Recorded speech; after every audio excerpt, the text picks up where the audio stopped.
Listo, chévere. Entonces vamos a arrancar. Yo ya estoy compartiendo el texto. Si tienen preguntas o algo, pues nada, con mucho gusto ahí pues vamos alzando la mano. Ya como somos poquitos, pues simple y llanamente abren el micrófono. Yo como tengo la pantalla compartida, no siempre lo veo.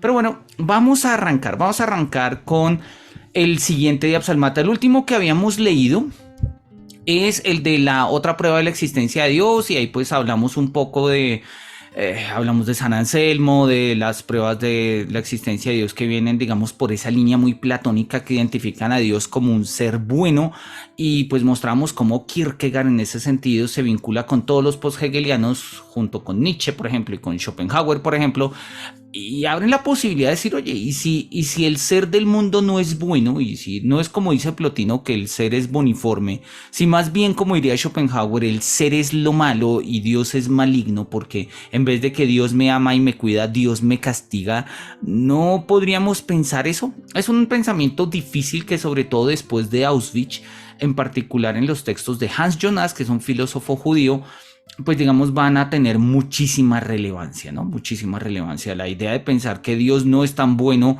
como tradicionalmente hemos querido creer. Bien, vamos a seguir con el siguiente Diapsalmata. El siguiente Diapsalmata dice lo siguiente. Qué tremendo es el tedio, tremendamente tedioso. No conozco expresión más poderosa, más certera, pues solo lo igual se reconoce en su igual. Ojalá hubiese otra expresión más sublime, más poderosa, ya que entonces cabría todavía un movimiento. Permanezco tendido, inactivo. Lo único que veo es el vacío. Lo único de lo que me alimento es el vacío. Lo único en lo que me muevo es el vacío. Ya ni siquiera sufro dolor. Al menos el buitre picoteaba sin cesar el hígado de Prometeo. Al menos sobre Loki goteaba veneno sin cesar, y esto ya constituía una interrupción, por muy monótona que fuese. Incluso el dolor ha dejado de parecerme reconfortante. Tanto si se me ofreciesen todas las magnificencias del mundo, tanto si se me ofreciesen todas las magnificencias del mundo, cuanto si se tratase de todos los apuros del mundo, pues me afectan en igual medida, no daría un paso ni para tomar ni para dar. Muero la muerte. ¿Y qué podría servirme de esparcimiento? En fin, si lograse avistar una fidelidad que superase todas las pruebas, un entusiasmo que lo soportase todo, una fe que moviese montañas, si intuyese un pensamiento que ligase lo finito y lo infinito, mas la venenosa duda de mi alma lo devora todo. Mi alma es como el mar muerto, que ningún pájaro puede sobrevolar, pues a mitad de camino, abatido, caen la muerte y la desolación. Wow, este es un Diapsalmata muy interesante, muy complejo por la cantidad de aspectos conceptuales y que pues da pie, digamos, como a una serie de reflexiones muy del orden existencial. Quizás lo más importante al comienzo, además porque es la categorización pues eso, de una categoría, es precisamente la noción del tedio, ¿sí? Que es una forma de traducir lo que en el siglo XIX, por ejemplo, Baudelaire va a trabajar como el spleen, ¿sí? El spleen, el tedio, el aburrimiento, va a decirlo Schopenhauer, ¿sí? Hacen una parte, digamos, son parte del destino de una sociedad muy aburguesada que de una u otra forma encuentra que los deseos de su voluntad pues no se realizan en el mundo, ni en el mundo natural ni en el mundo artificial. Entonces viene una frustración, una desolación, un vacío. Felipe, ¿cómo estás? Veo que tienes la mano levantada. Cuéntanos, cuéntanos. Buenas tardes, ¿cómo están, compañeros, profesor? Buenísimo, Eh, gusto en saludarte. Igualmente, estaba pensando como últimamente hemos trabajado esa parte como nihilista del esteta, ¿no? Desde que trabajamos como esa parte del suicidio, la muerte, el dolor, Ujú. ta, ta, ta. También se ha venido presentando como una especie de crítica de ese mundo aburguesado en cierta medida, Sí, pero también como, o sea, la posición del esteta ya no es como solo me divierto en la inmediatez, sino también sufro en la inmediatez y siento el vacío de la inmediatez y como que hay una posición del esteta frente al mundo desde como desde ese dedio, ese aburrimiento también de lo que él está viviendo. Entonces también es como el esteta ya no deja de ser tan esteta cuando desespera, es como eso, no sé, es una intuición. No, está bien, y de hecho eso es algo que van a tener en común las filosofías de Kierkegaard y de Schopenhauer. No importa las elecciones que tú lleves, van a llegar a la desesperación. Siempre van a llegar a la desesperación. Bueno, Kierkegaard lo llama claramente desesperación. Schopenhauer va a preferir la palabra tedio pese a que ambos lo hablan. Si nosotros leemos con detenimiento El mundo como voluntad y representación de Schopenhauer, el primer libro habla pues de eso, el mundo como voluntad. El segundo capítulo habla del mundo como representación. El tercer capítulo habla de una resistencia al mundo como voluntad, que es la del religioso. Y el cuarto capítulo, el cuarto libro, habla de la resistencia, digamos, al mundo como representación, que es la del artista. Y lo que va a encontrar Schopenhauer es que ni el camino de la religión ni el camino del arte nos logran, digamos, dar salida pues, a la configuración metafísica de un mundo como voluntad que se entiende como dolor, ¿sí? Que se entiende como dolor. Entonces, pues no hay salida, simple y llanamente no hay salida, ¿sí? Hace un par de años publiqué en la UNAD, déjenme un segundito a ver si de casualidad tengo el libro por acá, en un libro que se llamaba, está gratuito en internet, todas estas. Denme un segundito. Hermenéutica para un mundo después del fin del mundo. Es como quedó titulado el texto. A ver, lo pongo rápidamente acá. Ahí está, este texto lo pueden descargar de la página de la UNAD. Búsquenlo en internet así tal cual, Hermenéutica para un mundo después del fin del mundo. Ahí aparece un poco la idea. Y es esta propuesta de ascetismo, egoísmo y asedia en torno a una consideración sobre Schopenhauer. Si bien la idea, la reflexión la oriento ahí en una perspectiva un poco histórica para pensar el problema del apocalipsis, que es lo que me interesa en este libro, ahí hago una consideración específica de ese tema. En Schopenhauer, no en Kierkegaard, pero van por el mismo lado. Y lo que tú dices, Felipe, es cierto. No es que un camino sea mejor que otro. El esteta, como el que vive en el estadio ético, como el que vive en el estadio religioso, van a llegar a la desesperación siempre, sí o sí. Punto. ¿Sí? Ahora, ¿qué es lo que hacemos nosotros ahí? Eso es quizás un poco el asunto. Ninguno de estos filósofos, ni Kierkegaard, ni Nietzsche, bueno, Nietzsche un poco a su manera, muy entre comillas, según lectura de Heidegger, pero ni Kierkegaard, ni Nietzsche, ni Schopenhauer, o sea, ninguno de los grandes anti-hegelianos o post-hegelianos van a establecer un tratado sobre cómo ser feliz, o sea, no van a establecer esa idea de ética para ser feliz y entonces nosotros debemos hacer esto, tampoco van a establecer una deontología. Schopenhauer sí va a escribir un libro que se llama Eudaimonología, o sea, un tratado sobre la felicidad, para decir que básicamente la búsqueda de la felicidad se consigue precisamente dejando el deseo de ser feliz. O sea, en el momento en el que tú dejas de desear, esa es tu máxima felicidad. ¿Sí? Pero eso es difícil, porque el mero hecho de existir implica deseo, es la tesis de Schopenhauer. Entonces mira que vamos de la mano con lo que estábamos diciendo, ¿no? El vacío es lo único que veo, es lo único de lo que me alimento, es lo único en donde me muevo. Ya ni siquiera sufro dolor. Ya ni siquiera sufro dolor, ¿no? Hay una canción de The Wall de Pink Floyd que se llama Comfortably Numb, o sea, como cómodamente entumecido. Y yo creo que en este sentido Kierkegaard es muy lúcido al mostrar esa expresión, que luego pues no es el único, va a quedar expresada en muchos contextos. Queda también expresada en el álbum de The Wall de Pink Floyd. Nosotros nos sentimos muchas veces así. A veces quisiéramos, aunque sea, sentir dolor, pero lo único que sentimos es tedio, un tedio total, profundo y absoluto. Tal como tú lo dices ahí, sí es una lucidez trágica, es una lucidez trágica, ¿sí? Quizás pasaríamos de la docta ignorancia de los filósofos medievales que reconocían cómo todo su conocimiento no era más que ignorancia ante el poder, ante el ser divino, ante el vacío de la existencia. Lo único que nos cabría sería eso, una lucidez trágica, una lucidez trágica. Que es un poco la que termina encarnando Fausto, ¿no?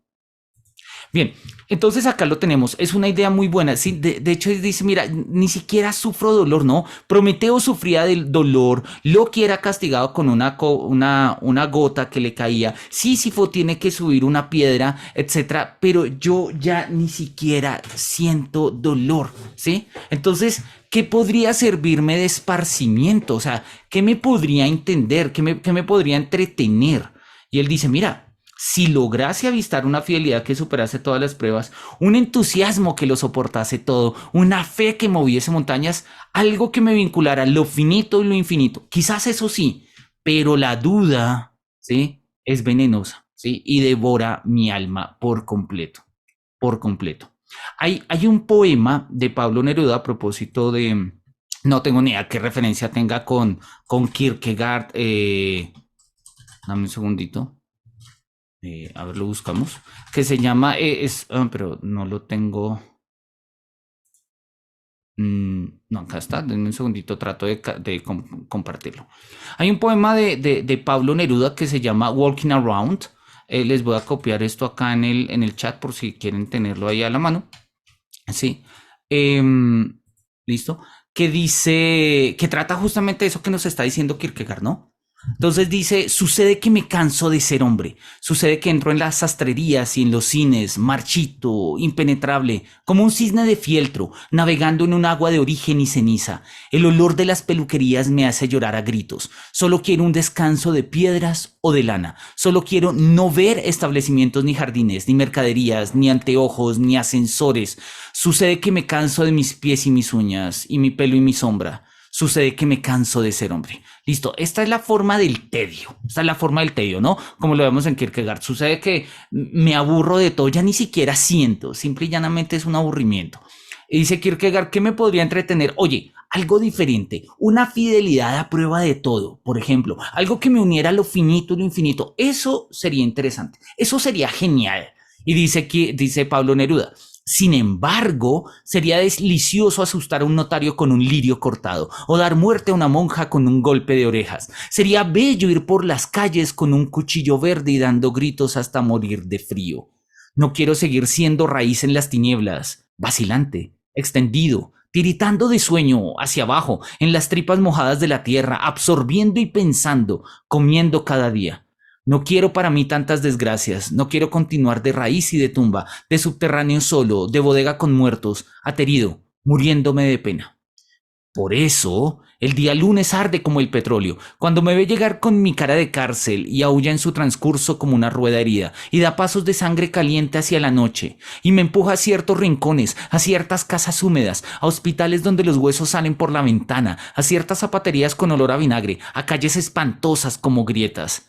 Hay pájaros de color de azufre y horribles intestinos colgando de las puertas de las casas que odio. Hay dentaduras olvidadas en una cafetera. Hay espejos que debieran haber llorado de vergüenza y espanto. Hay paraguas en todas partes y venenos y ombligos. Yo paseo con calma, con ojos, con zapatos, con furia, con olvido. Paso. Cruzo oficinas y tiendas de ortopedia y patios donde hay ropas colgadas de un alambre, calzoncillos, toallas y camisas que lloran lentas lágrimas sucias. Este es un poema muy bello y, o sea, muy sugerente de Pablo Neruda, pero vean que tiene como las mismas, vamos a decirlo en términos no académicos, tiene las mismas vibes, ¿sí? Tiene las mismas vibras que el texto de Kierkegaard, ¿no? Permanezco tendido, inactivo, lo único que veo es el vacío, lo único de lo que me alimento es el vacío. Ya ni siquiera sufro dolor, ¿no? ¿Sí? Ya todo, incluso el dolor ha dejado de parecerme reconfortante, ¿sí? Muero la muerte. Y tiene ahí la nota de la página 45 que hace referencia a una cita bíblica, Génesis 2:17, ¿no? Pero ¿qué podría servirme de esparcimiento? Oye, algo diferente. ¿Sí? Una fidelidad que superase todas las pruebas, un entusiasmo gigante, una fe que mueva montañas, o sea, pasión, una pasión profunda, eso me parecería wow. Dice Pablo Neruda, ¿no? Sería delicioso ir a asustar a una monja con un golpe de orejas, ¿no? Sería delicioso ir con un cuchillo verde desnudo por las calles gritando y morir de frío. Tiene las mismas vibes, tío. O sea, está apuntando a lo mismo, ¿no? Creo que lo había dicho antes, ¿no? No, algunos se quejan de que este mundo es malo. Yo me quejo de que es mediocre. Y la mediocridad en el estadio estético lleva al tedio, naturalmente. No solamente del esteta, sino que pues tú puedes ser muy esteta, ¿sí? Pero en ese momento, pues cuando te das cuenta que hay un mundo compartido, hay un mundo con otros, pues tú no decides por los otros. Y eso es lo interesante de la propuesta kierkegaardiana. Y es que esto no es O sea, tradicionalmente a Kierkegaard se le estudia incluso desde la antropología, pero Kierkegaard no está estableciendo tipos de existencia ni tipos de hombres, ¿sí? Él está estableciendo una dialéctica existencial, una tensión que caracteriza nuestras vidas. Y esto creo que yo creo que es algo que hemos vivido. ¿Listo? Bien, este es maravilloso. Vamos a seguir. No sé si hay algo que comentar, Felipe, o... Sí, por acá se conectó Juan, Federico, un placer saludarles. Bien. Profesor, Sí, claro, Sandra, cuéntame. voy a decir algo, Claro. que tanto el esteta de Kierkegaard como el artista necesitan de la sombra, como esa oscuridad para poder existir de una manera satisfactoria, porque es precisamente allí en esa oscuridad en donde pueden liberar toda la capacidad expresiva, como en el hastío, necesitan como de ese hastío. O sea, no sé si estoy equivocada al hacer esa interpretación. No, no, no, para nada, al contrario. Lo que, es decir, digamos, Kierkegaard es un filósofo asistemático versus el sistema hegeliano, entonces tratar de poner los conceptos en un sistema es raro. Sin embargo, Kierkegaard mismo en el postscriptum no científico a las migajas trata de hacerlo.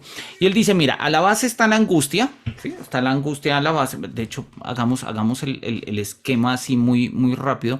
No tengo ni idea cómo lo puedo hacer. Supongo que si comparto acá un escenario en blanco podría hacerlo. Parece que sí.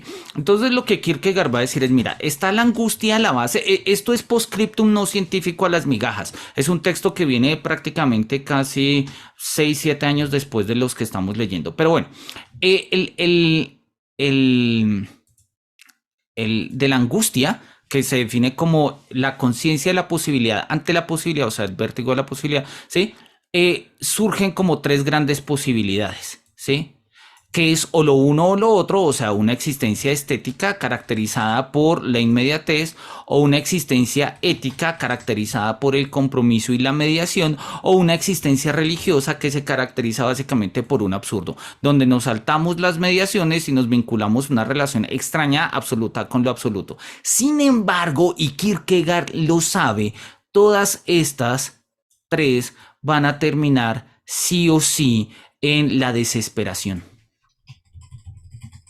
¿Sí? Kierkegaard lo llama, Kierkegaard va a hablar de distintos tipos de la desesperación en el Tratado de la Desesperación. Va a hablar de la desesperación desesperada, la desesperación que espera, ¿sí? La desesperación desesperante. Bueno, en fin, va a establecer toda una serie de categorías intermedias. Y la forma de desesperación, o sea, la forma, digamos, en la que cada uno de estos estadios intermedios empiezan a tener como, perdón, vuelvo a repetir, la manera en la que cada uno de estos estadios, estético, ético y religioso, ¿sí? Van de camino a la desesperación, son justamente el esteta a partir de la ironía, ¿sí? El ético, o sí, el estadio estético a través del humor y la religiosidad a través de la fe. O sea, Kierkegaard lo decía al final del concepto de la ironía, y ya lo habíamos visto, ¿no? Denme un segundito a ver si lo puedo abrir acá y se los muestro de una vez. Pero era una cita que compartía, creo que era Joseph Freire en las primeras sesiones de nuestros encuentros. Él decía, ¿sí? Él nos mostraba precisamente cómo Kierkegaard va a caracterizar la ironía y el humor en términos de una especie de dimensión del escepticismo. Y el escepticismo ya lo hemos visto, está ligado justamente a la ausencia de verdad, a la ausencia de fundamento, a la desesperación en un sentido muy, muy kierkegaardiano. Entonces sí, no solamente el esteta y la persona ética requieren de ese, digamos, de ese shadow, de esa oscuridad, de esa parte un poco, sí, pues de la aceptación de esos lados oscuros y nefastos del ser humano. La religión también, la existencia religiosa también, ¿sí? Y eso es lo que Kierkegaard, sobre todo en sus escritos religiosos, va a pelear. Él va a decir, ¿quién dijo que el cristianismo era una religión de consuelo? O sea, pues sí, el Espíritu Santo viene a consolarnos, pero lo que nos viene a decir la religión, el cristianismo, el consuelo del Espíritu es un don. Realmente lo que viene a enseñarnos el cristianismo es que todos sufren, hasta Dios sufre. Sí, o sea, es una religión del sufrimiento, que es una tesis que también Schopenhauer va a sostener en un libro de él muy bueno que se llama La Moral. Es un ensayito chiquito. Sí, él va a decir lo que tiene de verdad el cristianismo y lo que tiene de verdad el hinduismo y esto, y es que el sufrimiento está a la base de la existencia. Entonces, esa idea de pensar que porque yo soy una persona que va a misa y rezo el rosario, entonces ya estoy justificado y no tengo que hacerme preguntas existenciales porque Dios proveerá.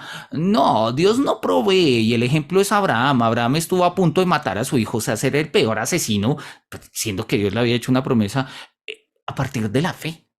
Y eso es lo que le llama la atención a Kierkegaard. Él dice, la fe no tiene nada que ver con la ética, la religión no tiene nada que ver con la ética. Tradicionalmente pensamos así, pero el caso de Abraham nos muestra que no. O sea, que en un caso extremo, la religión se mueve en unos planos tan oscuros que cualquier persona racional y ética le diría a uno, estás demente.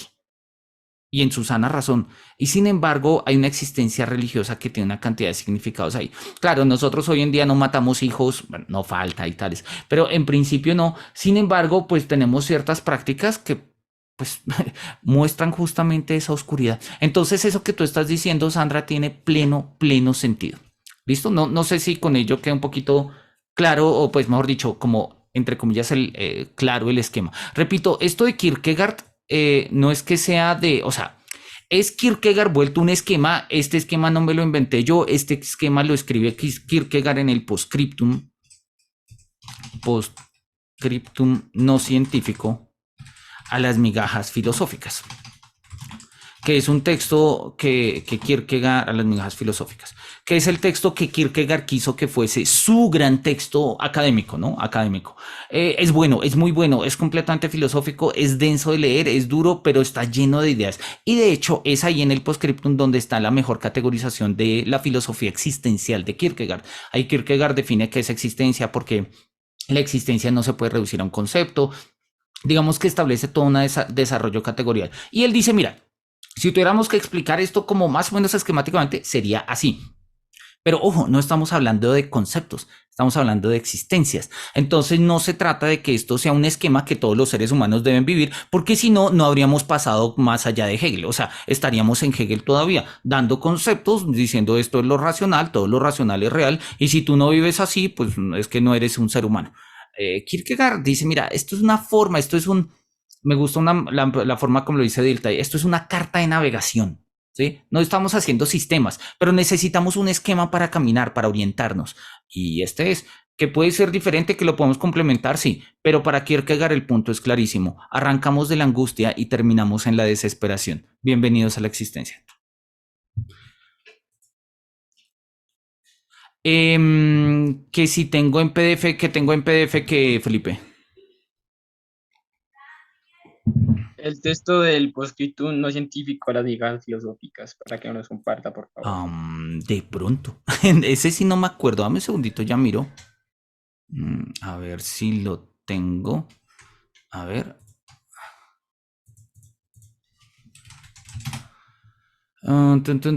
Postscriptum no científico a las migajas. Parece que sí lo tengo. Entonces vamos a volver acá a nuestro PDF. Sí, tal cual. Sí, mira, postscriptum no científico a las migajas es un texto como de 600 páginas, es bastante extenso, repito. Ahí es donde Kierkegaard, pues, establece como toda su postura, lo que es su gran propuesta filosófica. Ahora lo subo al link que les compartí la vez pasada, ¿listo? Entonces, con eso lo tenemos. Bien, no sé, Sandra, si quisieras comentar algo o ya quedó más o menos claro con lo que charlamos. Sí, no, ya, muchísimas gracias. Dale, chévere. Bien, sigamos con el siguiente. Dice, asombroso. ¿Con qué ambiguo miedo de perder y de conservar se aferra el ser humano a esta vida?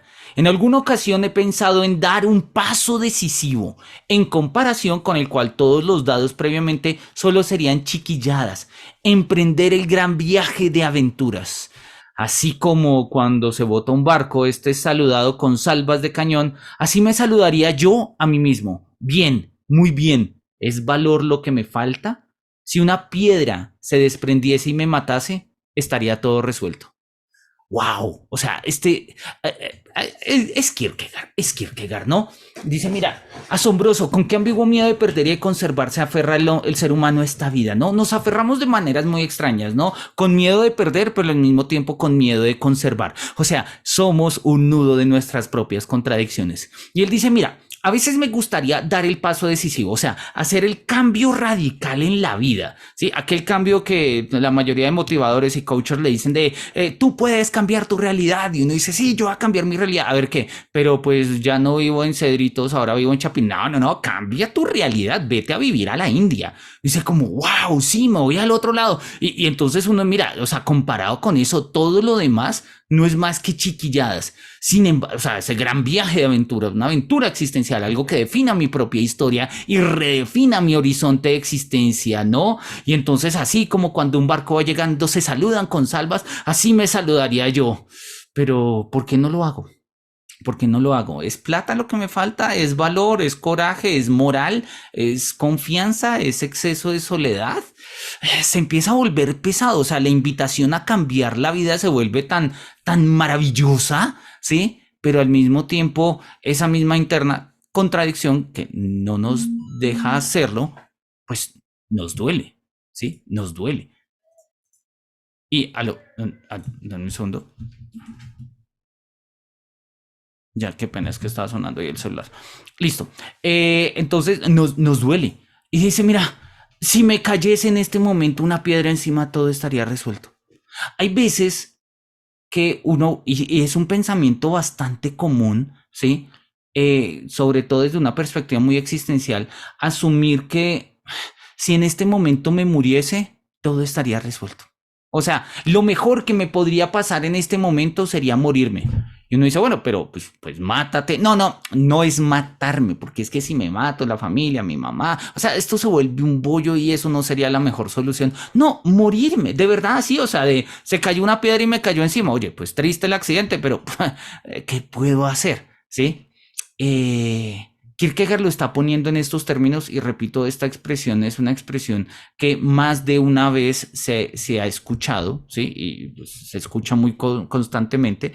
La idea de, sí, soy el dueño de mi vida, puedo hacer cualquier cambio, estoy llamado a soñar y a crear grandes cosas, pero si tan solo me muriera, todo sería tan fácil, todo sería tan fácil. Y pues obviamente es una expresión dolorosa, ¿no? Dolorosa ese plano existencial, tal como ya lo estamos viendo con, pues, en el esquema anterior. Bien, este es muy bueno, este es muy bueno. Bien, sigamos. Dice, la tautología es y será cabalmente el principio supremo, el axioma supremo del pensar. Y nos pone ahí la nota 47 que vamos a leer. La nota 47 nos dice lo siguiente. Kierkegaard anota en su propio ejemplar de o lo uno o lo otro. Por lo demás, Stilpo de Megara ya proponía este principio, ¿no? Siguiendo la historia de la filosofía, en la cual pues muestra que esta idea de una u otra forma hace parte de la tradición filosófica. La tautología es y será cabalmente el principio supremo, el axioma supremo del pensar. Nada tiene pues de extraño que la mayoría de las personas hagan uso de ella. Nada deja tampoco que desear y puede muy bien reemplazar a la vida entera. Puede adoptar una forma burlona, chistosa, entretenida, a saber, la de los juicios infinitos. Este tipo de tautología es paradójica y trascendente. Puede adoptar una forma seria, científica y edificante, en cuyo caso la fórmula es la siguiente. Cuando dos magnitudes son iguales a una misma tercera magnitud, entonces son iguales entre sí. Es una inferencia cuantitativa. Este tipo de tautología es útil sobre todo en las cátedras y en los púlpitos donde tanto hay que decir. Y Kierkegaard lo va a mostrar y nos lo va a poner ahora precisamente, lo vamos a mostrar ahora más adelante, en esta premisa que además es una premisa bastante filosófica, ¿sí? Y tendremos que esperar un poco hasta Wittgenstein, por lo menos en el plano de la lógica, para darnos cuenta que tener la tautología como criterio último de verdad, pues es ridículo, ¿sí? Porque la tautología no dice nada. ¿Sí? No sé, recordemos la definición, lógica de una tautología, ¿sí? Es una proposición que siempre es verdadera. Yo no sé si ustedes se acuerdan cuando uno hace tablas de verdad, ¿sí? Existen las premisas, las tautologías, que son pues eso, cuando uno hace un ejercicio de demostración o de validación de una inferencia lógica y pues todo es verdadero, uno hizo eso, es tautológico. ¿Qué significa? Que en cualquier caso, digas lo que digas con esa estructura lógica, es verdad, ¿sí? La tautología, pues significa precisamente eso, ¿sí? El discurso que dice verdad, o sea, que siempre es verdadero lo que dice. Pero para que siempre digas verdadero, para que tu hablar siempre sea verdadero, ¿sí? Y esto es algo que, repito, tendremos que esperar en lógica Wittgenstein, que es el primero que lo pone desde el Tractatus sobre la mesa. Pero existencialmente ya lo había hecho mucha gente desde Sócrates, pero Kierkegaard lo está poniendo acá, es precisamente esto de, mira, la tautología puede ser el principio supremo, ¿sí? E incluso podría reemplazar, ¿sí? A la vida entera, ¿sí? A la vida entera. ¿Y qué significa una tautología? Pues en el fondo una tautología, como siempre es verdadera y la verdad se establece como criterio de realidad, criterio de justificación, criterio de bondad, de belleza, la verdad es criterio de todo, ¿sí? Entonces, en este sentido, pues si yo me rijo por tautologías, estoy plenamente justificado. Mi existencia es breve, ¿sí? O sea, la tautología es lo opuesto a la contradicción, lógicamente hablando. Y entonces una vida sin contradicción, pues sería una vida sin orientación, sin justificación, una vida difícil. Una vida tautológica sería una vida fácil. Facilísima. Entonces, ¿y qué es una vida tautológica? Pues una vida tautológica es aquella que dice como las personas buenas, no sé, ayudan a sus vecinos. Como yo ayudo a mis vecinos, soy una persona buena porque las personas buenas ayudan a los vecinos y yo ayudo a mis vecinos, entonces yo soy una persona buena porque las personas buenas ayudan a sus... O sea, ya, eso es verdadero y se establece y lo aceptas tú, lo acepto yo, hacemos digamos, lo analizamos categorialmente en lo que el Kierkegaard denomina acá juicios infinitos, precisamente porque no terminan y no terminan pues por lo que estoy diciendo, porque las personas buenas son buenas con sus vecinos y las personas son buenas con sus vecinos porque son buenas, porque las personas buenas son buenas con sus vecinos, etcétera, etcétera. O sea, eso es una rueda, ¿sí? Y el problema, y Kierkegaard lo ve, cuando nosotros queremos reemplazar la experiencia con la filosofía, es que pensamos que reducir la filosofía a una tautología resuelve todos nuestros problemas de experiencia, resuelve todos nuestros problemas de la experiencia. Marquardt lo va a decir de una manera muy bonita, dice, la filosofía no reemplaza la experiencia. Sí, la filosofía no es ningún reemplazo de la experiencia. O sea, no, es que yo ya leí a Platón, entonces no tengo que enamorarme. No, la experiencia del amor te ayuda a entender lo que dice Platón en algunos pasos, en algunos planos, te ayuda a entender por qué Platón no hizo otras cosas y te ayuda a pelear con Platón. Y eso hace parte de la experiencia del amor, ¿sí? Que pues no lo pensemos por ahí, pues sí, que no me enamoré, bueno, no te enamoraste, no pasa nada. Pero pensar que porque leíste a Platón ya sabes lo que es el amor, o sea, estás reemplazando la experiencia por la filosofía, peligroso. Peligroso porque, repite Marquardt, la filosofía no es ningún amuleto contra el error. No porque tú tengas filosofía estás exento de errores y de equivocarte. Al contrario, nos equivocamos bastante. Nos equivocamos bastante, ¿no? Y él lo dice, ¿no? O sea, Kierkegaard lo está poniendo, ¿no? Incluso para algunos se vuelve una especie de deseo, ¿no? O sea, ojalá la vida entera fuese una tautología. Esto es importante en la filosofía existencial, sobre todo en la filosofía de Sartre. En la de Heidegger sí y no, porque es que ahí queda un poco raro. Heidegger al final parece que sí lo dice, pero no lo dice y depende de las lecturas de Heidegger, ¿sí? Yo digo que Heidegger no lo dice, pero lo dice, entonces pues podríamos decir que sí lo dice. Existe una demanda de autenticidad, una exigencia de autenticidad. En Sartre es clarísimo. Sartre dice, aquellas personas que hacen lo que no piensan, lo que no quieren y luego se arrepienten, son personas que obran de mala fe. ¿Sí? De mala fe. Y lo peor, lo más inmoral que nosotros podemos hacer en términos existenciales, dice Sartre, es obrar de mala fe. O sea, hacer algo con la intención de arrepentirnos. ¿Sí? Es que yo le voy a poner los cachos a mi novia, pero eso está mal. Ay, sí, pero sí, o sea, yo sé que me voy a arrepentir, pero igual lo voy a hacer. Entonces, ¿para qué lo hace? Y si lo hace, no se arrepienta. Pues no quiere hacerlo o no quiere hacerlo. O sea, seriedad con la existencia. Pero eso implica, sí, existir implica en ciertos planos contradicciones. Entonces, el existencialismo en muchas ocasiones va a exigir digamos, va a tener una demanda de autenticidad. Si nosotros leemos los apartados 32, 33, 34, etcétera, y los siguientes de Ser y Tiempo, Heidegger también va a hablar ahí de la autenticidad del Dasein. Y la autenticidad del Dasein de una u otra forma significa sustraerse a esa presión o a ese emplazamiento que hace del mundo el mundo de lo uno, de la publicidad, de lo genérico, ¿sí? Entonces, de las habladurías, va a decir Heidegger. Entonces, pues sí. Y Kierkegaard está diciendo pilas con eso. Porque cuando nosotros establecemos un criterio de autenticidad, es que yo quisiera que la gente obrara como piensa. No, obvio no, menos mal que no. Si tuviésemos que obrar como pensamos, yo no sé a cuántas personas habríamos matado. Sí, sí, sí, hay momentos donde en mi vida, en medio de mi ira y de mi furia, he dicho, ojalá se muera. Sí, menos mal solo ha sido un pensamiento. Porque si tuviera que actuar de acuerdo a mi pensamiento, peligroso, peligroso. Y aún así, se vuelve como una especie máxima de la filosofía que el pensamiento y la acción deben coincidir. No, obvio, no, eso es peligrosísimo, es una locura, ¿sí? O sea, hacer de la tautología una premisa de la vida es un peligro, eso es un peligro y Kierkegaard está diciendo pilas con eso, pilas con eso.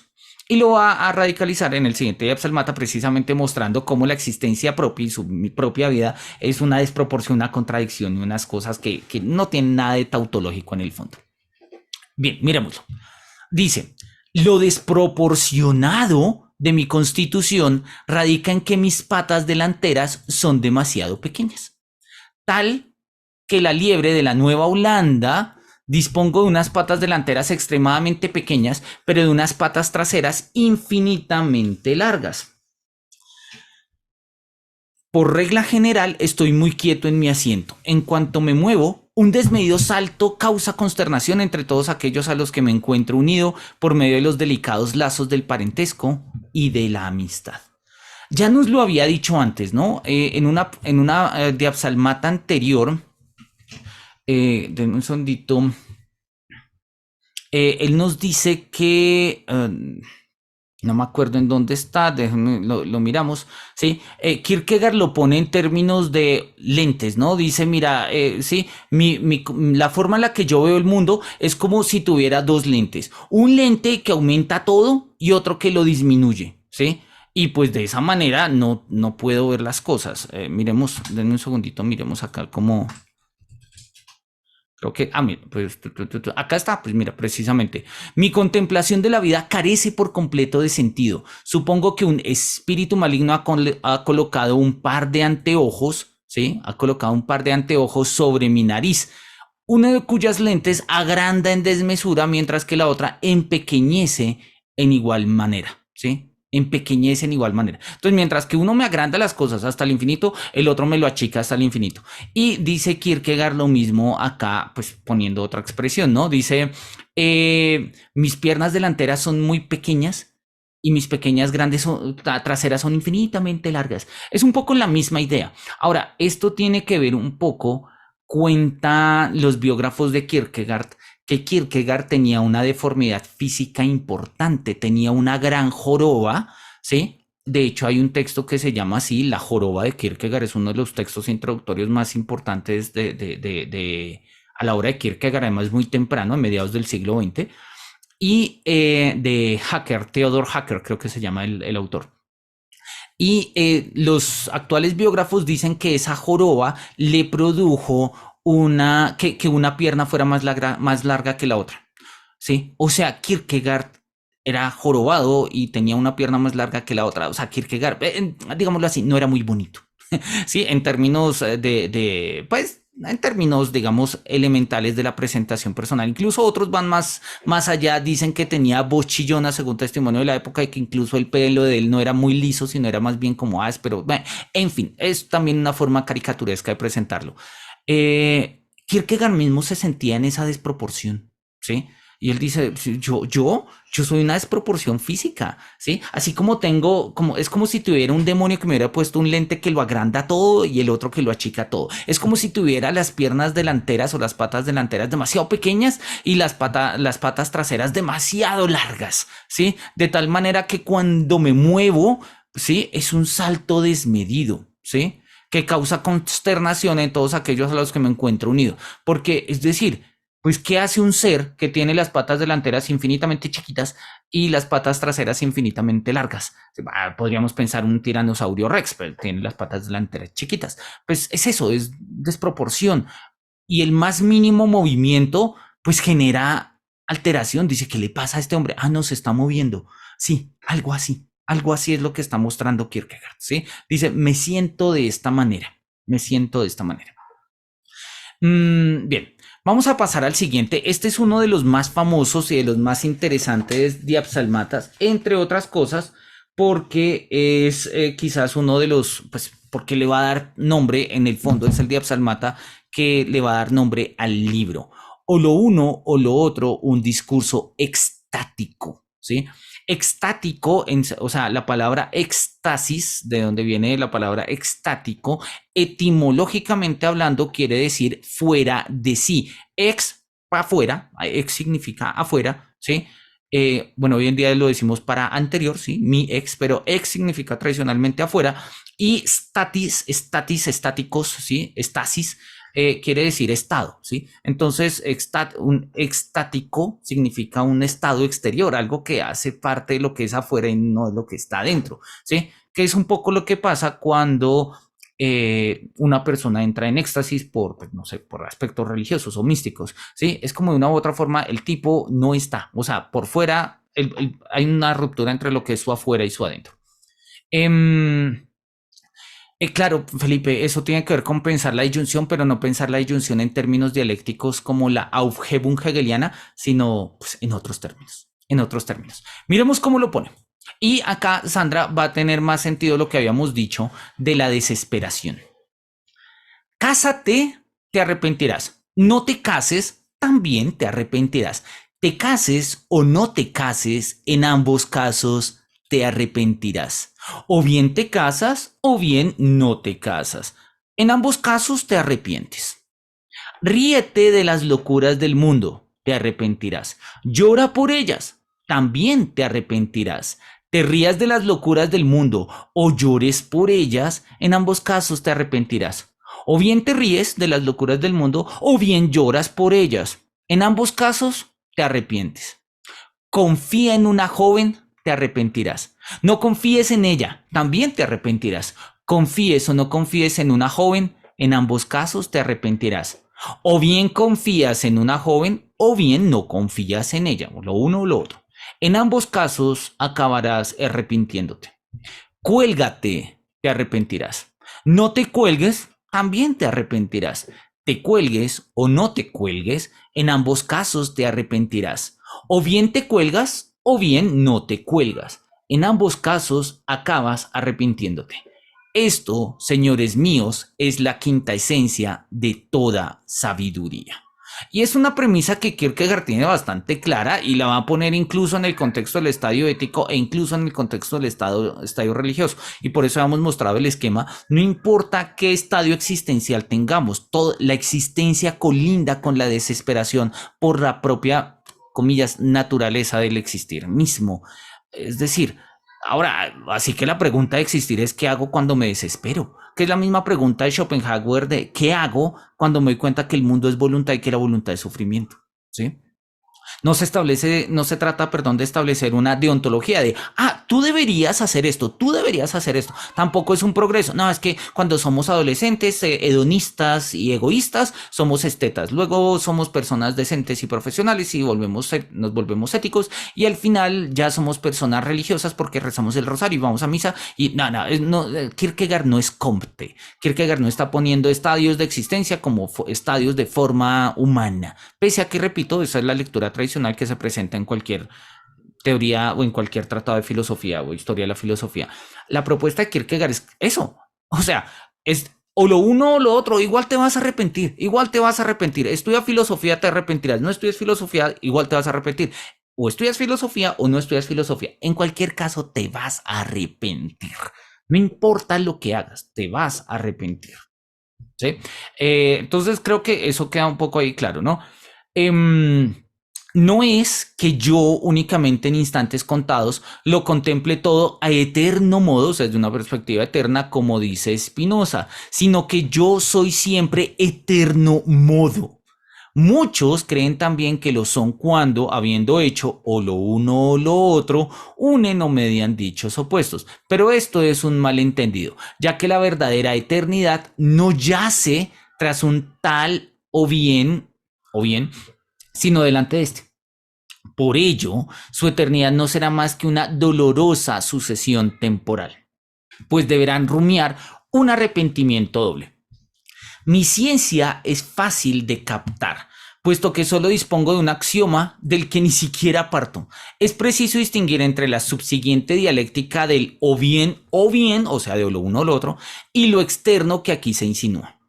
Por ello, cuando aquí digo que no parto de mi axioma, esto no se contradice a partir de. Pues lo que digo no es más que la expresión negativa de mi axioma, aquello mediante lo cual se concibe a sí mismo en contraposición a un a partir de o a un no partir de.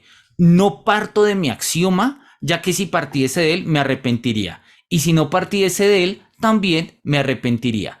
En caso de que a alguno de mis muy estimados oyentes le pareciese que hay algo de verdad en lo que digo, esto no haría sino probar que su cabeza no está hecha para la filosofía. Si le pareciese que lo dicho conlleva movimiento, esto probaría lo mismo.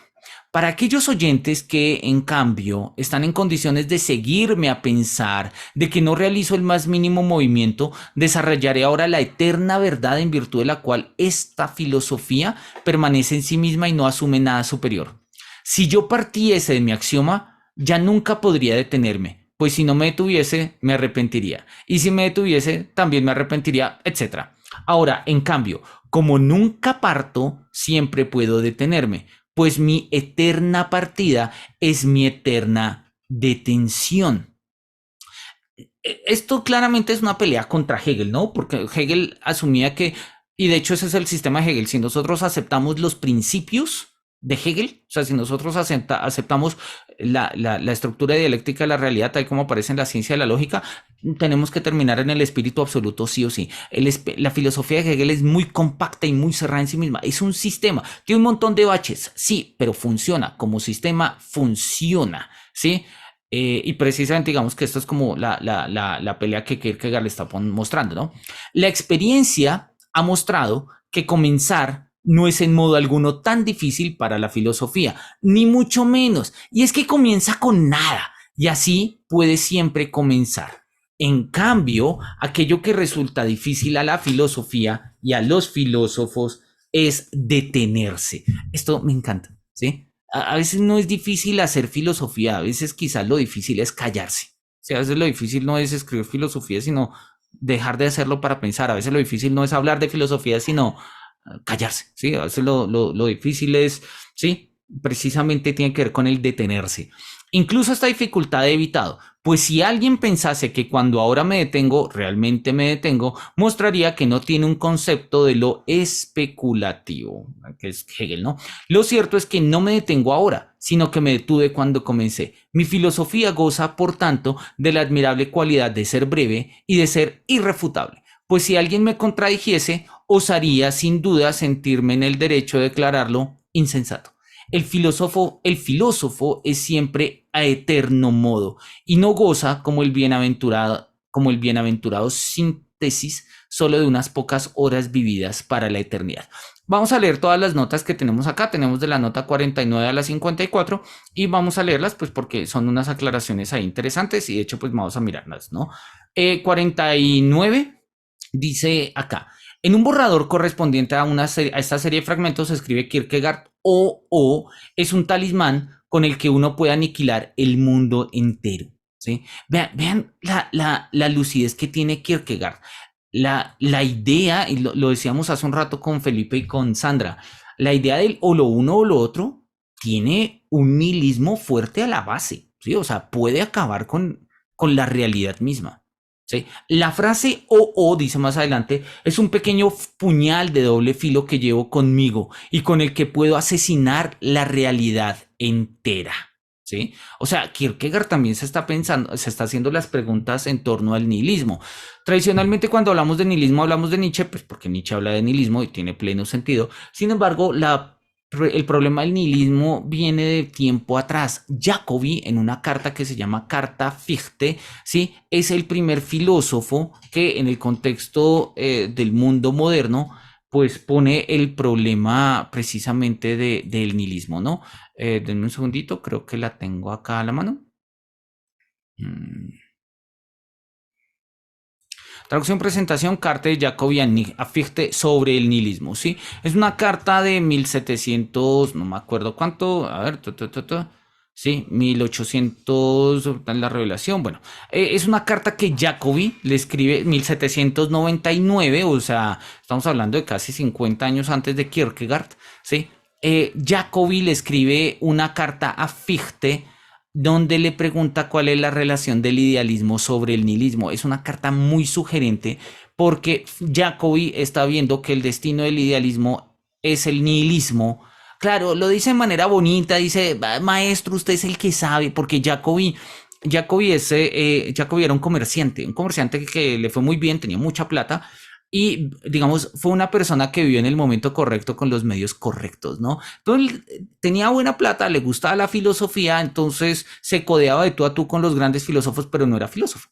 Pero como tenía plata, entonces los filósofos iban a la casa de él y comían y hachía coloquios y una especie, digamos, de centros literarios y, sí, ahí en su casa. Y entonces él era amigo de grandes filósofos. Fue amigo de Jacobi, fue amigo de Fichte, Jacobi fue amigo de Fichte, fue amigo de Schelling, fue amigo de los Schlegel, de la gente del Sturm Drang, y Jacobi es una persona importante en la historia de la filosofía alemana porque sin ser formalmente filósofo es un tipo que dinamizó los diálogos de los filósofos y pues los textos de Jacobi hoy en día se consideran filosóficos, repito, no tanto por lo que dice, sino por lo que pregunta. Y una de las preguntas que pone acá, sobre todo en esa carta a Fichte, es la del nihilismo. Dice, hombre, a mí me parece que el idealismo termina en nihilismo. Y es lo que una u otra forma está pensando acá Kierkegaard incluso, ¿no? O sea, esta frase de o me puede permitir acabar la realidad entera.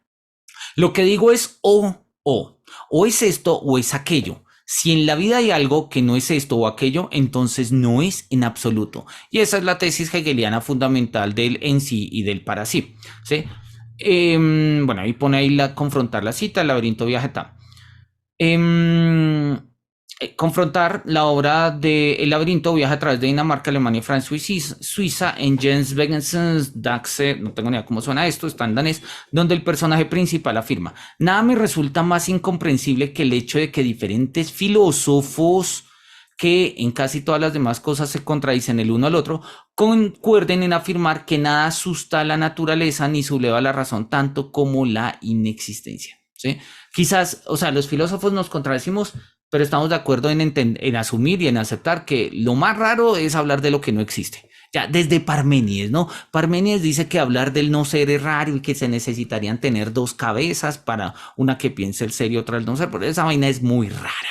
Por eso, verso 3 del poema de Parménides, ser y pensar son lo mismo.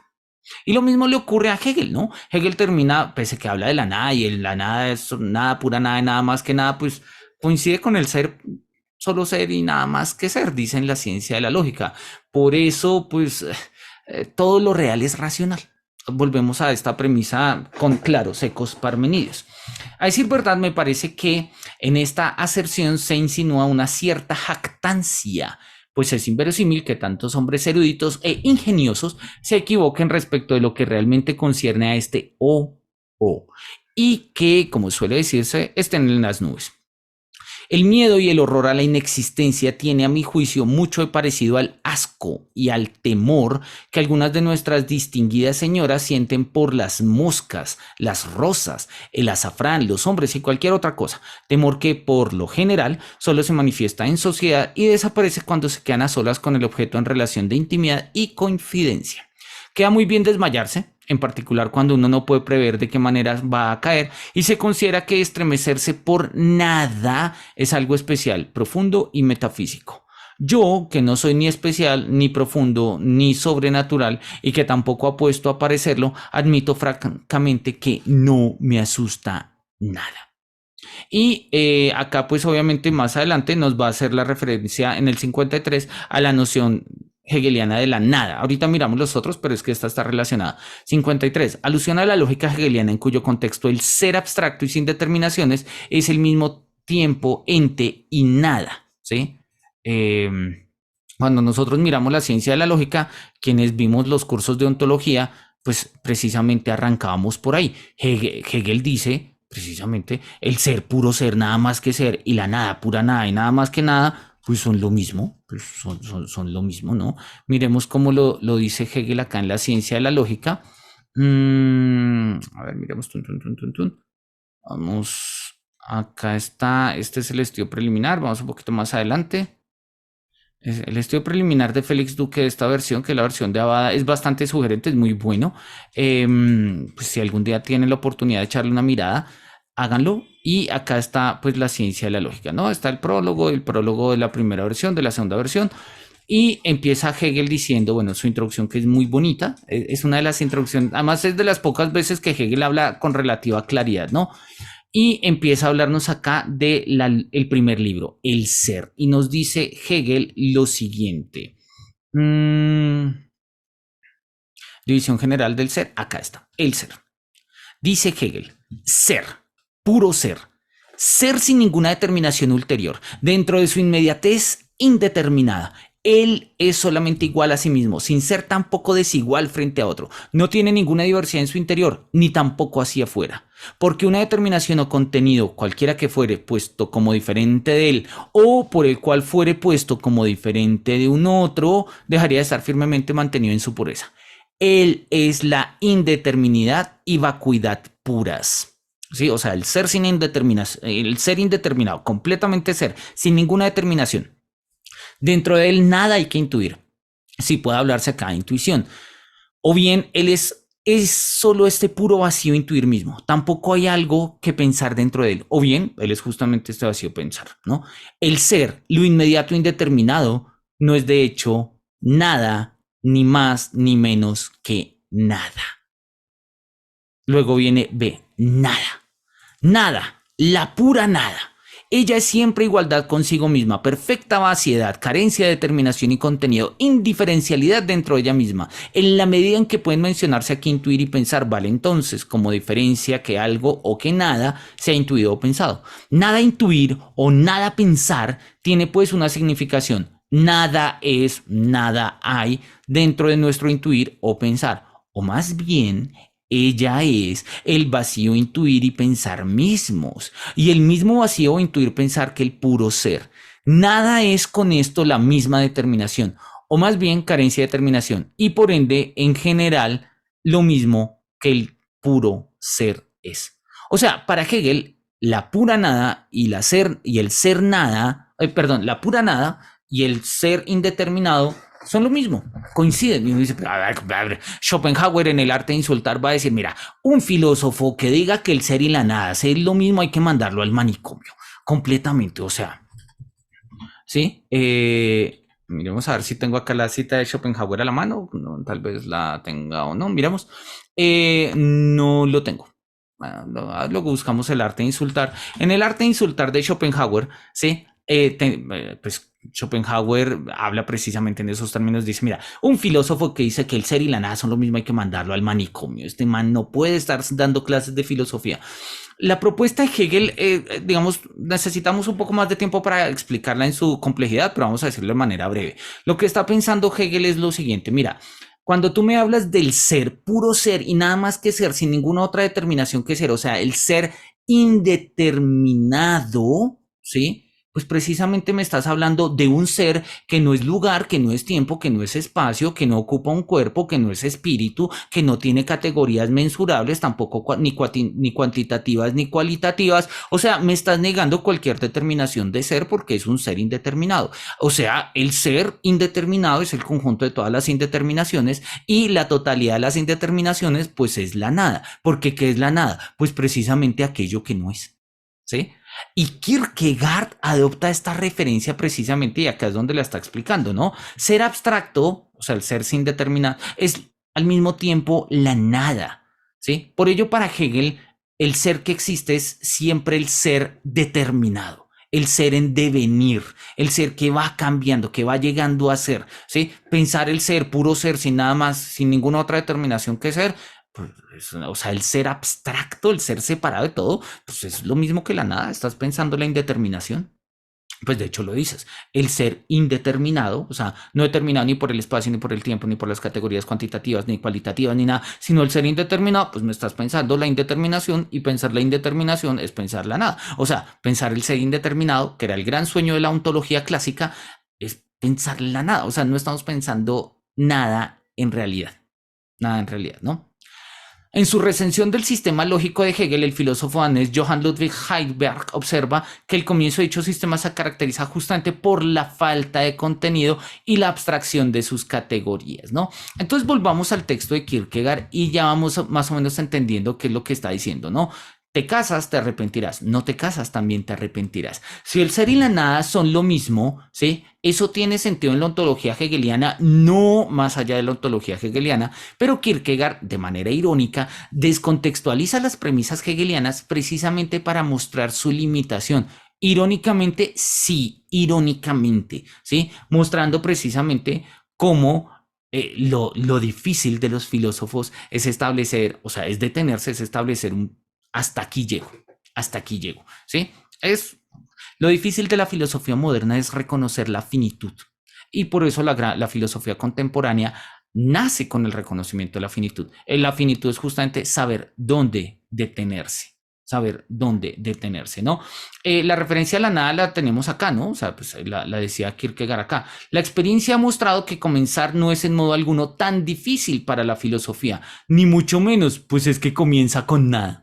Si la filosofía de Hegel empieza por la nada, que es el ser, o sea, indeterminado, pero pues el ser, puro ser y nada más que ser es lo mismo que la nada, pura nada y nada más que nada. O sea, sí, eso repito, eso tiene sentido en la lógica hegeliana y nada más dentro de la lógica hegeliana. Kierkegaard lo saca de contexto, pero al mismo tiempo lo vuelve una premisa filosófica que en el plano de una propuesta de una dialéctica existencial nos muestra precisamente los alcances de o lo uno o lo otro, ¿sí? Empieza en la filosofía, te arrepentirás. No empieces en la filosofía, te arrepentirás. ¿Sí? Toma café por las noches, te arrepentirás. No tomes café por las noches, igual te vas a arrepentir. O sea, la existencia no importa por qué caminos, por qué estadios nos lleve.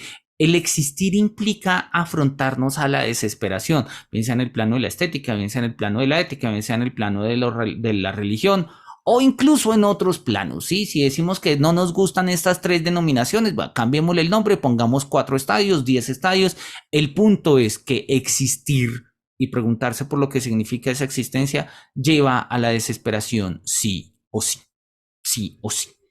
Y ese es el quid del asunto, ¿sí? Es duro, sí, pero el problema es que la filosofía no ve eso, ¿sí? Una persona que quiere transformar la tautología en su vida entera no ve eso. La filosofía está llamada a pensar con pasión, ¿sí? O sea, desde el patos. Juan, tienes levantada la mano, ¿cómo estás? Un gusto saludarte. Hola, profesor Manuel, buenas tardes, espero que se encuentre muy bien. Primero, pues agradecerle por los espacios de este filósofo que pues poco o nada conocía realmente, hasta hace unas semanas que pues he estado participando. Y yo tengo una inquietud, bueno, no sé si venga el caso porque seguramente es una pregunta bastante extraña, pero me gustaría, digamos, tratar de poner la inquietud, pues porque pues ya que estamos aquí como inquietos, vale la pena, ¿no? Yo normalmente, digamos, siempre me he preguntado cuando las personas, digamos, en la cotidianidad no se piensan, ¿sí? Cuando son individuos que de alguna manera están siempre para hacer exactamente lo mismo a lo que fueron diseñados, por ejemplo, trabajar. Entonces se levantan, despiertan, se levantan, van a trabajar, vuelven a su casa y toda su vida se trata de eso. Yo, digamos, no, obviamente en esto de la filosofía, pues yo muy poco, a diferencia quizás de toda la experiencia que tiene su merced, pero yo, digamos, veo a veces a esos individuos como seres que no se piensan, es decir, como personas que no se transforman o que simplemente están como cumpliendo, es como si la historia del mundo dijera, la historia del mundo se basa en que las personas trabajan y hay personas que se dedican enteramente a trabajar. pero pues obviamente la historia del mundo no es solamente las personas que trabajan, ¿no? Sino las personas que en algún momento fueron a la guerra o que hicieron grandes descubrimientos o que a nivel del pensamiento hicieron algo. Y mi pregunta va, digamos, eso también podría ser representativo como la nada, es decir, esas personas que de alguna manera solamente se han dedicado enteramente su vida a trabajar, llegan de viejos y los hijos, bueno, sea cual sea la situación final de esas personas, que normalmente siempre quedan en el olvido, quedan, y creo que hay un espacio en donde usted nos estaba diciendo de las personas adultas, como vemos a los abuelos, como vemos a los niños, entonces esos no están dentro de la realidad, ¿no? Pero a mí me parece que, digamos, la pregunta va sobre eso. Cuando uno no se cuestiona su ser, cuando uno no se cuestiona su existencia, esa identidad pasa a ser también identificada como la nada. Wow, genial, Juan. Es una pregunta muy, muy buena y muy, muy lúcida. Y a ver, mmm, Kierkegaard, a ver, lo que pasa es que hacemos como una aclaración previa antes de abordar la pregunta por los cuernos, ¿no? La noción de nada en el existencialismo y sobre todo en la filosofía existencial se ha vuelto muy, muy importante. En parte porque digamos que la filosofía existencial se ha tenido que vérselas precisamente con la noción de eso, la nada. ¿Y qué es la nada? Oye, pues muy simple y llanamente, como lo va a decir Nietzsche, pues es el sin fundamento. Si ustedes recuerdan, miremos acá el aforismo 125 de la Gaya Ciencia, ¿sí? Donde es el famosísimo aforismo de el loco, ¿sí? Miremos acá, no sé, lo debería tener acá, denme un segundito y lo abro rápidamente. No sé si tenga la Gaya Ciencia, bueno, pero puedo buscarlo y ya está. Puedo abrirlo acá y ya está. En el aforismo 125 de la Gaya Ciencia, que es este, lo acabo de encontrar acá en internet, ¿sí? Que es donde habla Nietzsche loco, nos dice, oye, ¿no oísteis hablar de aquel loco que en pleno día corría por la plaza pública diciendo, busco a Dios, y la gente se burlaba y le decía, ay, se te ha perdido como un niño, sí, se ha escondido, se ha embarcado, y él dice, loco, no, se los voy a decir, lo hemos matado a Dios, ustedes y nosotros, todos somos sus asesinos. Ahora, ¿qué significa la muerte de Dios? No significa que Dios no exista. O sea, una cosa es decir Dios no existe, que es el ateísmo clásico, y otra es decir Dios ha muerto. ¿Qué significa la muerte de Dios? Y esto es Nietzsche, ¿sí? Póngale cuidado a esto. ¿Cómo hemos podido vaciar el mar? ¿Quién nos dio la esponja para borrar el horizonte? ¿Qué hemos hecho después de desprender a la Tierra de la caverna de su sol? ¿Dónde la conducen ahora sus movimientos? ¿Ahora la llevan los nuestros? ¿Es que caemos sin cesar? ¿Vamos hacia adelante, hacia atrás, hacia algún lado? ¿Enramos en todas direcciones? ¿Hay todavía una arriba y una abajo? Clarísimamente, lo que significa la muerte de Dios, y por eso es la consecuencia de Nietzsche muy lógica, que la muerte de Dios significa el nihilismo. La muerte de Dios significa la pérdida del fundamento. Y si no hay fundamento, pues nos hacemos estas preguntas. ¿Hay todavía una arriba y una abajo? ¿Sí? ¿Es que caemos sin cesar? ¿Vamos hacia adelante? ¿Vamos hacia atrás? ¿Hacia algún lado? ¿Hacia dónde vamos? ¿No flotamos como en una nada infinita? La noción de nada en términos nihilistas tiene que ver con esto, con el sin fundamento, con la ausencia de fundamento. El mejor exegeta de esto va a ser Heidegger precisamente en sus libros de Nietzsche 1, Nietzsche 2, sobre todo en el Nietzsche 2 cuando todos los capítulos que le dedica, las lecciones que le dedica Heidegger a leer el nihilismo europeo, ¿sí?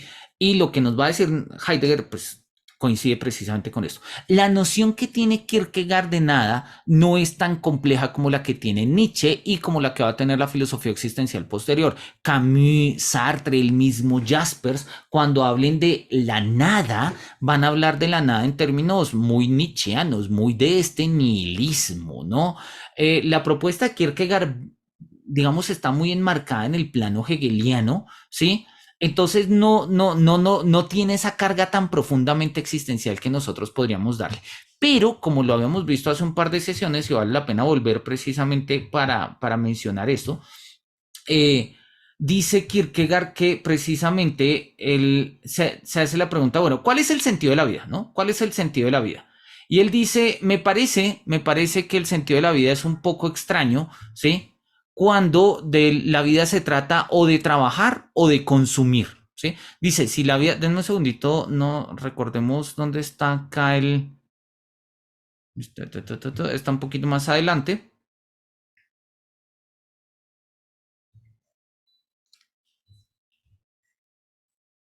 Mira, acá está, la página 55, acá a la derecha dice, ¿cuál es, resumidas cuentas, el sentido de esta vida? Si uno divide a las personas en dos grandes clases, puedo afirmar que unas trabajan para vivir, ¿sí?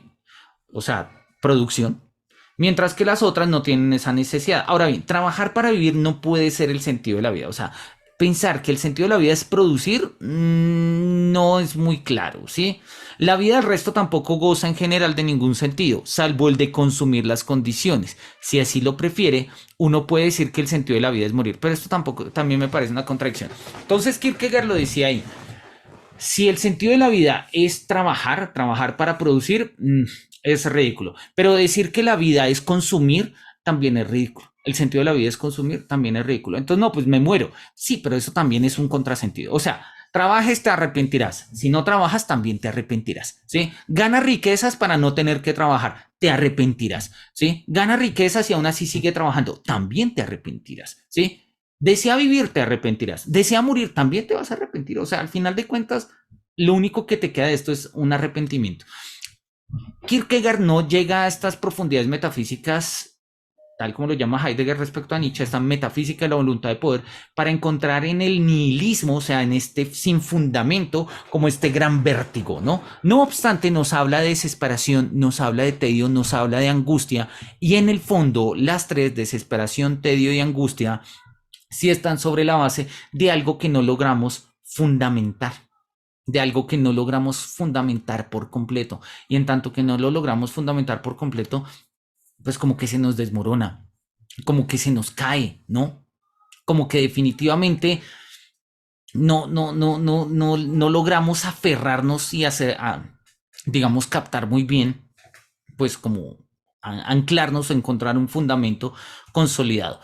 Kierkegaard en ese sentido, no, si bien podríamos decir que es un filósofo antimetafísico en sentido de que pelea con la metafísica hegeliana y en consecuencia con la metafísica de la tradición, no es un filósofo cuyo programa sea antimetafísico como lo es, por ejemplo, Nietzsche. Pero claramente vemos que las propuestas de Kierkegaard, sobre todo desde la perspectiva estética, están apuntando hacia precisamente la pregunta por el, pues, la pregunta por el sin fundamento que sea en la angustia, en el vacío y en el tedio, ¿no? Bueno, angustia, desesperación y tedio. Mira este otro texto que habíamos traído que hace parte de, no, este tampoco, este sí. Este texto es el siguiente de o lo uno o lo otro. ¿Se acuerdan que ahorita estamos leyendo los papeles de A? Estos son los papeles de B. Y en los papeles de B, en un texto muy bonito que en algún momento, si nos da el tiempo, a lo largo de estas sesiones leeremos, que se llama El equilibrio entre lo estético y lo ético en la formación de la personalidad, dice B, amigo mío, vuelvo a decirte lo que tantas veces te he dicho, o más bien te lo grito, o lo uno o lo otro. Introducir un solo out, o sea, un solo o lo uno, a título correctivo, no basta para arreglar las cosas, pues lo que está en juego es demasiado importante como para limitarse a una de sus partes, demasiado consistente como para hacerlo de manera parcial. En la vida hay situaciones en las que sería ridículo e insensato aplicar ese o, pero hay también hombres cuya alma es demasiado disoluta como para captar lo que comporta este lema, ¿sí? Cuya personalidad carece de la energía como para decir con patos suficiente. Esa expresión me ha marcado de manera profunda y sigue haciéndolo, en especial cuando lo utilizo a secas, en cuyo caso comporta la posibilidad de dar un curso a las más terribles contradicciones. Bueno, y él sigue ahí, ¿no? Él sigue ahí. Y él va a mostrar, ¿sí? Precisamente que ese es el quid del estadio ético, el tema de la decisión. Y acá él lo dice muy, muy claro, ¿no? Dice, mi alma maduraba la hora de la decisión. La idea es que mientras que el esteta, ¿sí? Se sustrae a la decisión, o sea, no se compromete con lo que elige, pero no quiere decir que viva de una manera genérica. El esteta precisamente desarrolla su pasión. Igual se va a arrepentir, o sea, Escoge la estética, te arrepentirás. Escoge la ética, te arrepentirás. E incluso escoge la religión, te volverás a arrepentir. ¿Sí? Porque al final la pregunta por la existencia termina siempre en la desesperación. Entonces, repito y redondeo la pregunta. Sí podríamos decir que la idea de que la vida humana es, o sea, la idea humana de, el sentido de la vida humana que sea trabajar o que sea producir o que sea consumir lo que hemos producido, todo este tipo de cosas, sí carece de sentido. Para Kierkegaard ese carecer de sentido todavía no es esa nada que lo será, por ejemplo, para Sartre o, por ejemplo, para Camus. En el mito de Sísifo, en el primer capítulo, en el de un razonamiento absurdo, Camus dice claramente la pregunta existencial por excelencia es la pregunta por el suicidio, y la pregunta por el suicidio no es más que la pregunta ontológica por la nada, ¿sí? Por o es esta vida o nada, y por qué esta vida es mejor que la nada. ¿Sí? Es la pregunta fundamental del suicidio. Pero repito, para Kierkegaard no hay una noción tan profunda, tan compleja de la nada, porque esa concepción está siendo creada por Nietzsche, pues paralelamente en Alemania, bueno, de hecho un poco posterior, porque Nietzsche va a morir en 1900, mientras que Kierkegaard va a morir en 1955. O sea, aquí Nietzsche va a morir 55 años 45 años después de Kierkegaard. O sea, hay un cierto tiempo entre Kierkegaard y Nietzsche, ¿sí? No recuerdo cuándo nace Nietzsche, creo que nace como en el 40 y pico. Entonces, muy seguramente Nietzsche está muriendo y Kierkegaard, Nietzsche está naciendo y Kierkegaard está muriendo, más o menos, ¿sí? Y el filósofo que va a empezar a articular ambas obras va a ser precisamente Heidegger, ¿sí? Miguel de Unamuno había leído ya tanto a Nietzsche como a Kierkegaard, pero Miguel de Unamuno se decanta sobre todo por Kierkegaard. Va a ser Heidegger quien en sus obras va a reivindicar a ambos autores, y pues ya a la fecha ambos autores son parte fundamental del siglo XIX y sobre todo del siglo XX por sus efectos, ¿no? Entonces, no sé, Juan, si con ello queda un poquito más claro el asunto. Bien, dice Felipe, el arrepentimiento es la forma de la no mediación, pero es una ironía porque está en nuestra vida, en nuestra existencia. No exactamente. Bueno, o sea, sí, sí y no. ¿Cuál es el punto? El arrepentimiento puede establecerse como una forma de mediación. O sea, yo le pongo los cachos a mi novia, ¿sí? Y mi novia me dice, Manuel, tú me pusiste los cachos. Y yo digo, sí, pero es que yo no quería, pero igual me los pusiste. Yo digo, mira, de verdad me arrepiento, sorry, no sé qué hacer, no sé cómo pedirte, ¿sí? Y entonces, en ese sentido, ¿sí? Puede haber una mediación a través del arrepentimiento. Pero lo que está mostrando Kierkegaard es que al final me puedo arrepentir de haberme arrepentido. Sí, de poder haber dicho como, en ese momento podía haber dejado las cosas como estaban con mi novia y ya no joder más la vida, o podía dejar de estudiar filosofía, o sea, pensar que el arrepentimiento sigue en un movimiento eterno y permite hacer otras cosas, pues sí, pero eso no funciona tan así en el plano existencial. En el plano existencial me puedo arrepentir del arrepentimiento incluso. Entonces, no es que, o sea, repito, hegelianamente el arrepentimiento puede ser una forma de mediación. Kierkegaard va a mostrar que el arrepentimiento es la forma elemental de la desesperación. Y es una premisa que va a quedar clarísima en una obra de teatro que les recomiendo a todos, que son Las moscas de Sartre. En Las moscas de Sartre, que es un texto, una obra de teatro muy buena, perdón, de Sartre. Sartre, a ver si lo tengo por acá a la mano. En Las moscas de Sartre, que es una reinvención o reimaginación de la Orestiada de Esquilo, pues en pleno siglo XX, pues, que son personajes pues, de la época, pues son los personajes del mito, no lo tengo acá. Pero bueno, ustedes luego la buscan, Las moscas de Sartre. En Las moscas de Sartre, las moscas que empiezan a pulular por todo el escenario son símbolo del arrepentimiento. Y entre más arrepentida está la sociedad, más grandes son las moscas. Y solamente hay un personaje que no se arrepiente, que es Orestes, que es en el que en la obra de Sartre pues encarna el prototipo del filósofo existencial. Y en este sentido, como lo dice Joseph Freire, ¿sí? Esa es una tesis claramente sartreana, muy kierkegaardiana, ¿sí? De no elegir es ya una elección. Sartre lo pone en otros términos muy radicales. Estamos condenados a ser libres. O sea, no podemos no elegir. No elegir ya es una forma de elegir. Entonces, pues ahí está. Ese es un poco el asunto. Federico tiene la mano levantada, o tenía la mano levantada, no sé. Hola, profe, ¿cómo estás? Gusto en saludarte, ¿cómo vas? Bien, profe.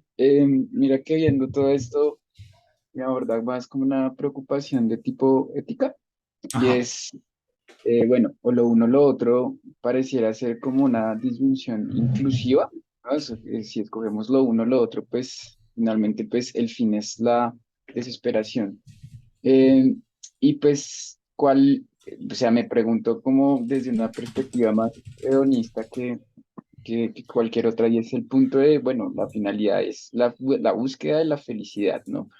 Buscamos la felicidad, pero sí, ¿qué parte de ese juego para buscar es la felicidad? Más bien, no tanto desde un punto de vista kierkegaardiano, sino más bien quizás epicúreo o hedonista, podría uno cuestionar pues el goce de la desesperación, ¿no? Podría haber un goce de la desesperación entendiendo eh, quizás no como dos monolitos separados la parte estética de la ética, sino decir que al momento de tomar la decisión por la desesperación o lo ineludible de la desesperación, puedo gozar de ello, o si la desesperación es tan solo pues una sensación de, pues no sé, de desespero o de no encontrar como una decisión sobre lo que podríamos tomar, sobre nuestra existencia. Entonces creo que me abordas un poco ese cuestionamiento, pues. Yo creo que es un muy buen punto, obviamente, y sobre todo después de leer este de o lo uno o lo otro, un discurso extático donde parece que la desesperación, expresada acá en términos de arrepentimiento, ¿no? Te casas, te arrepentirás, no te casas, te arrepentirás. Entonces uno dice, bueno, entonces, ¿qué hago? ¿Sí? Igual te vas a arrepentir, o sea, sí, esto es la quinta esencia de toda sabiduría, ¿sí? En cualquier caso vas a terminar arrepintiéndote, ¿sí? Entonces, el punto, y en este sentido, digamos que es una lectura muy clásica, sobre todo desde la filosofía existencial, tiene que ver con esa otra obra que acabo de abrir, que con la pregunta de Kierkegaard de la repetición. La repetición. O sea, si se trata de o lo uno o lo otro, ¿cuál es el lugar de la repetición en el plano de la existencia? Incluso formulemos la pregunta en estos siguientes términos. ¿Existe una repetición en el plano de la existencia? Kierkegaard es un filósofo muy lúcido porque se da cuenta que la noción de repetición quiebra la noción de dialéctica hegeliana, porque la dialéctica hegeliana es una Aufhebung, o sea, supera pero sigue, pero mantiene, pero ya no es eso, es algo más general y sigue siendo más general, pero lo mantiene, pero lo supera. Entonces, cuando vuelve a vivirse algo, ya no es lo mismo porque es diferente, porque ha cambiado, porque dialécticamente ha... Entonces Kierkegaard dice, bueno, pero una noción tan elemental como repetición, ¿sí? ¿Hasta qué punto podemos repetirlo? O sea, ¿hasta qué Profe, punto podemos repetir algo? Señor. pues, no sé, dos comentarios. Eso me hace recordar mucho las clases de, de actual, sobre todo cuando Sí. estamos trabajando a Derrida con el tema del el tiempo está roto y Ujú. también como que el tiempo, pues también se puede plantear como así que el tiempo se repite, ¿no? Como si el tiempo por lo general se piensa en términos como se supera, ¿no? El progreso. Entonces, que el tiempo se puede repetir como lo fantasmagórico del tiempo, una huella es huella de huella, decía Derrida, o algo así, pues digamos que Ujú. va por el estilo. Pero bueno, otro que en el sentido, bueno, más de las lecturas que hemos trabajado en clase, o sea, en un sentido esteta, como que la repetición sería raro, porque, o sea, uno siempre va por novedades. Pero de pronto, en un sentido religioso, ético, como que la repetición sí, como que cobra otro sentido, creería yo, porque es como que pues, en la ética uno debería poder repetir, que, o sea, porque eso es la ética, ¿no? Como el compromiso, el deber, la repetición de algo, pero no, creo que va por ahí la cosa. Pero bueno, No, es completamente cierto lo que estás diciendo. La parte de Derrida, vamos a darle entre comillas, pese a que es muy cierto, digo entre comillas porque más adelante vamos a encontrar, Derrida fue un gran lector de Kierkegaard y tiene algunos textos dedicados y con los, digamos, dedicados a leer a Kierkegaard y a pensar a Kierkegaard. Hay uno muy bonito que se llama ¿Cómo no temblar? Que está pensando temor y temblor. Hay otro que se llama Dar la muerte, donde también establece una discusión con Kierkegaard en términos de también de lo que dice Kierkegaard en Temor y Temblor. Y lo que estás diciendo, Felipe, tiene precisamente que ver, digamos, está encaminado con lo que nos dice Federico. La pregunta es, bueno, si al final de cuentas solo cabe desesperar en cualquier plano existencial, y pues yo quiero ser feliz, ¿sí? Pues que me cabe, ¿sí? O sea, pues me pego un tiro, me mato. No, eso también es una contradicción. Igual también te vas a arrepentir de, sí. O sea, en el momento en el que te mates, estás pensando, y si no lo hiciera y te matas, sí. Que la misma tesis de Schopenhauer iba a ser la misma tesis de Camus en torno al suicidio. Entonces, la pregunta de la desesperación es más amplia que la de la propia, digamos, la de darse a uno mismo la muerte. Mm, y Kierkegaard va a poner, repito, una noción muy sugerente de la repetición. Kierkegaard va a mostrar que se requiere de coraje para repetir algo, ¿sí? Y este no es un pensamiento ingenuo, este es un pensamiento que está a la base de lo que dice Nietzsche en la Gaia Ciencia. Lo que dice Nietzsche en la Gaia Ciencia, denme a ver si, denme un momentico, parece que lo tengo acá. Esta es la versión de Monte Ávila, que bueno, nos debería servir. Creo que se llama acá la carga más pesada, creo que la traducen acá. Dice que no la encuentra, denme un segundito. Cuando Nietzsche, libro cuarto, a ver, denme un segundito a ver si la encuentro rápidamente. Significa carga. De la mayor utilidad del politeísmo, de los creyentes y su necesidad de causas. ¿Cómo lo habrá puesto? Tomar en serio. No me acuerdo cuál es el aforismo del eterno retorno que aparece. No me acuerdo el número del 125, es el de la Gaia Ciencia. De la Gaia Ciencia es el de. Dame un segundito a ver si acá está. Nuestra serenidad. No. Dame un segundito. Abro esta otra versión a ver si nos ayuda.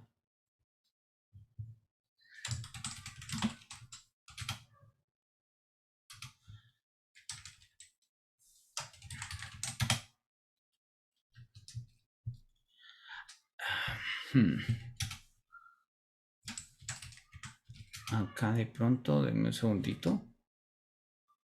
Bueno, si no la encuentro después se las pongo y se las digo rápidamente así. Dice Nietzsche en la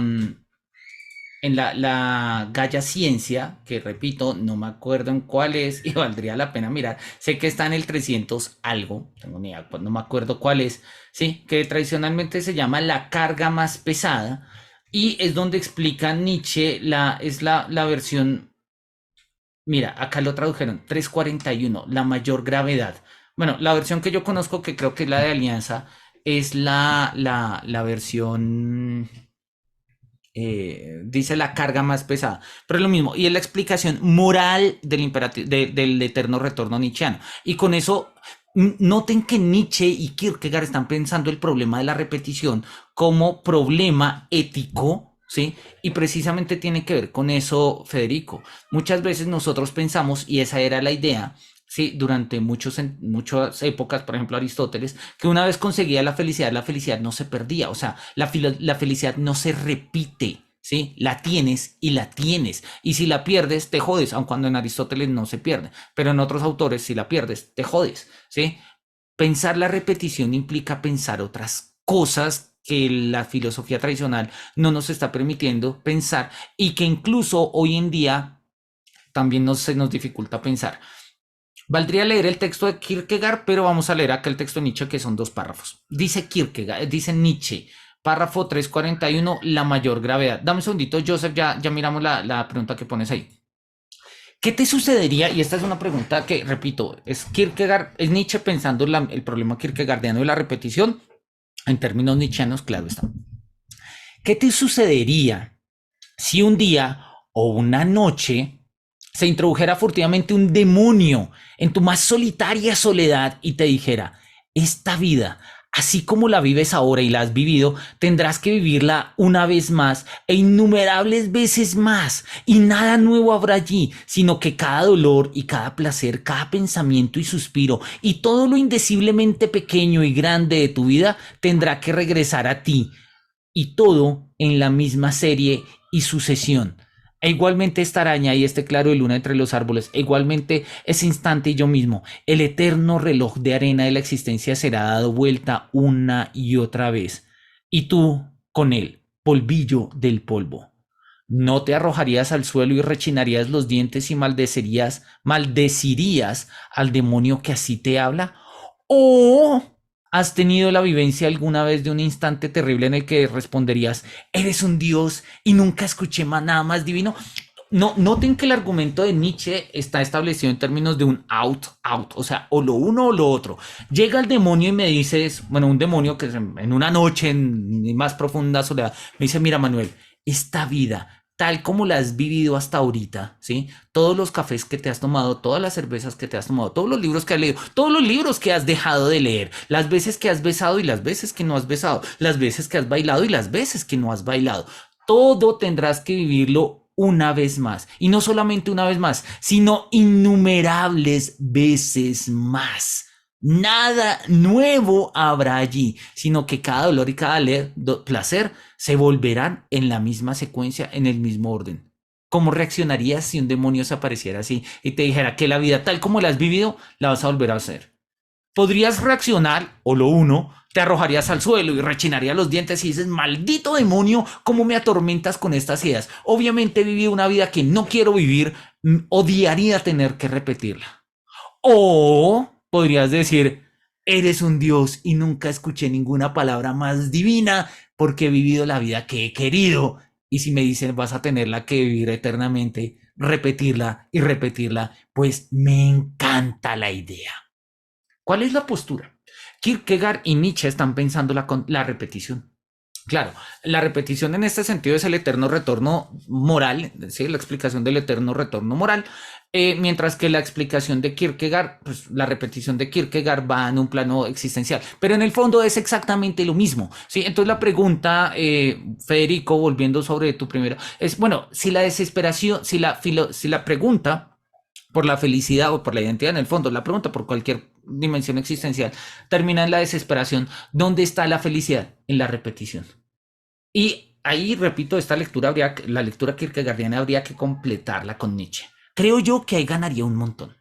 Claro, Kierkegaard no es Nietzsche y algunos dirán, no, esto no es kierkegaardiano, me importa un zapato, acá estamos haciendo filosofía y nuestro grupo nos permite establecer estas relaciones. Kierkegaard y Nietzsche están pensando la noción de repetición, en contra de Hegel, en contra de su dialéctica, en contra del progreso de Comte, en contra de un montón de cosas. Pero precisamente están sacando de esa idea progresiva, continuista del tiempo, la noción de felicidad y la están poniendo en otro plano.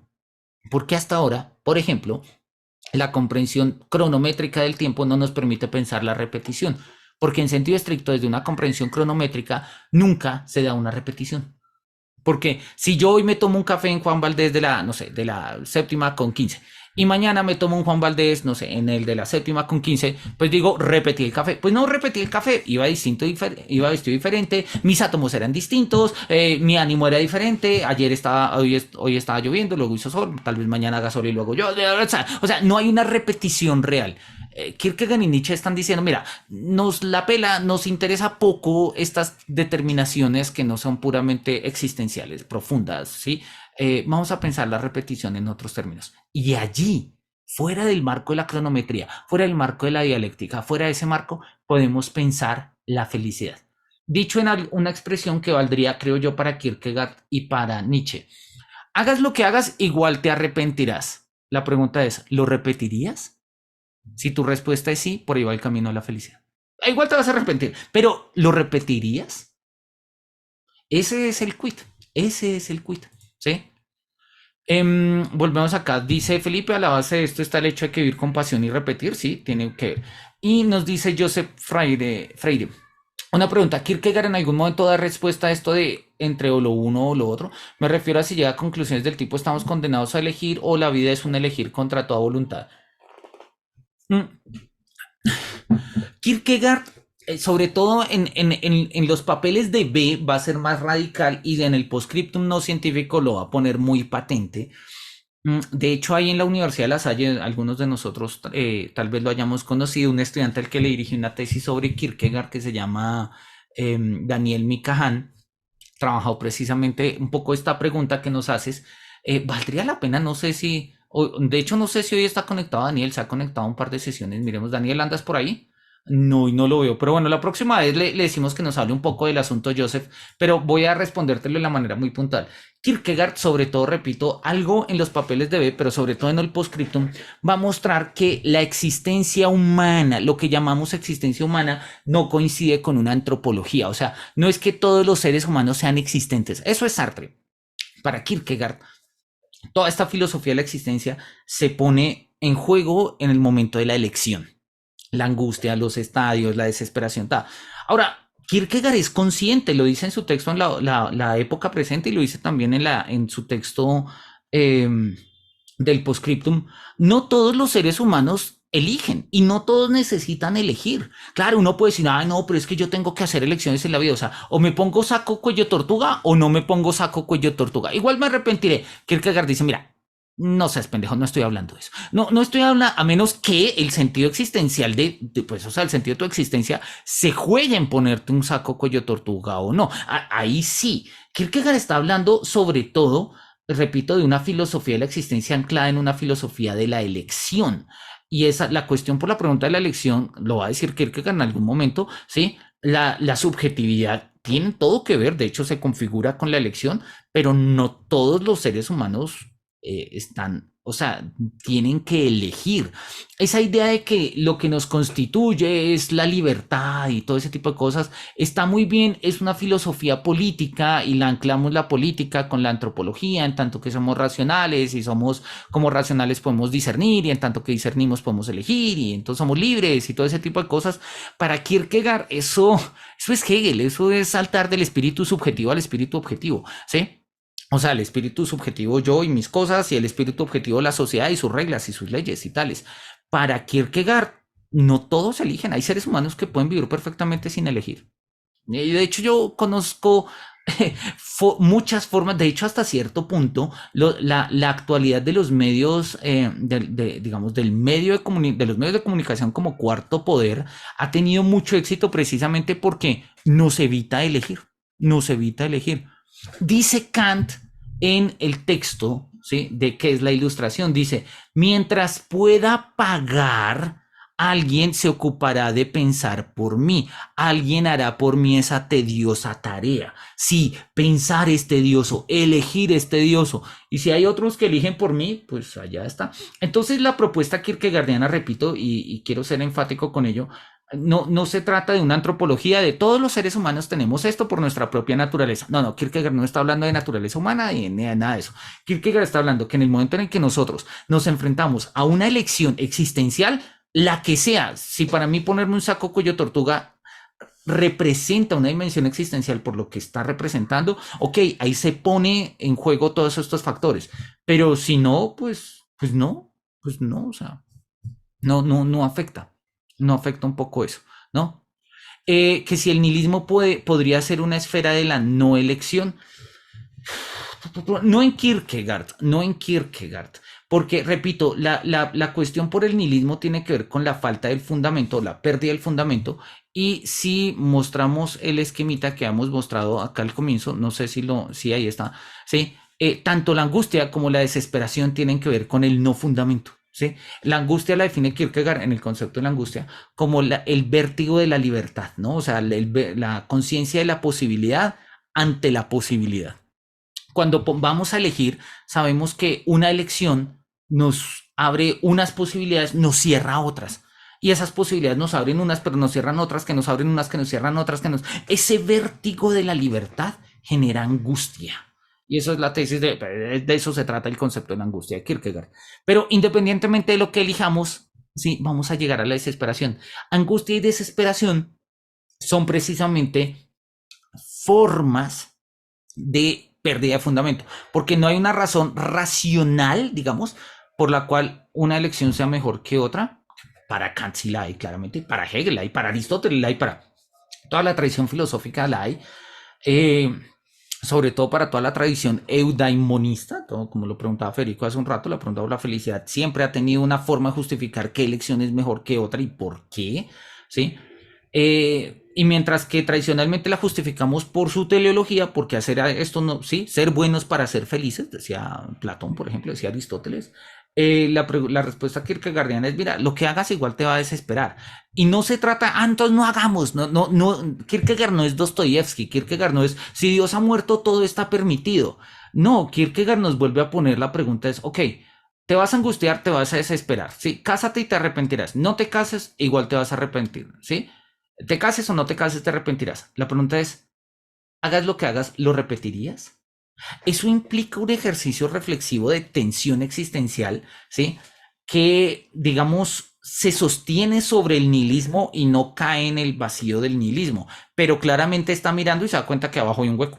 Que abajo hay un hueco, o sea, no hay un fundamento. No está un Dios que fundamente la bondad o la maldad del mundo humano, como lo decía Nietzsche, ¿sí? La muerte de Dios significa, pues, la pérdida del referente. Nos hemos bebido el horizonte. Hay todavía un arriba y un abajo. O sea, se nos perdió el fundamento.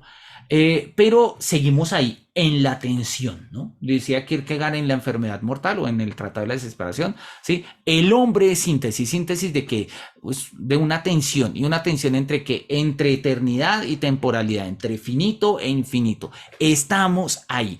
Querer resolver las tensiones, ¿sí? O sea, querer resolver nuestras propias tensiones y contradicciones existenciales, quiere decir querer dejar de ser humano.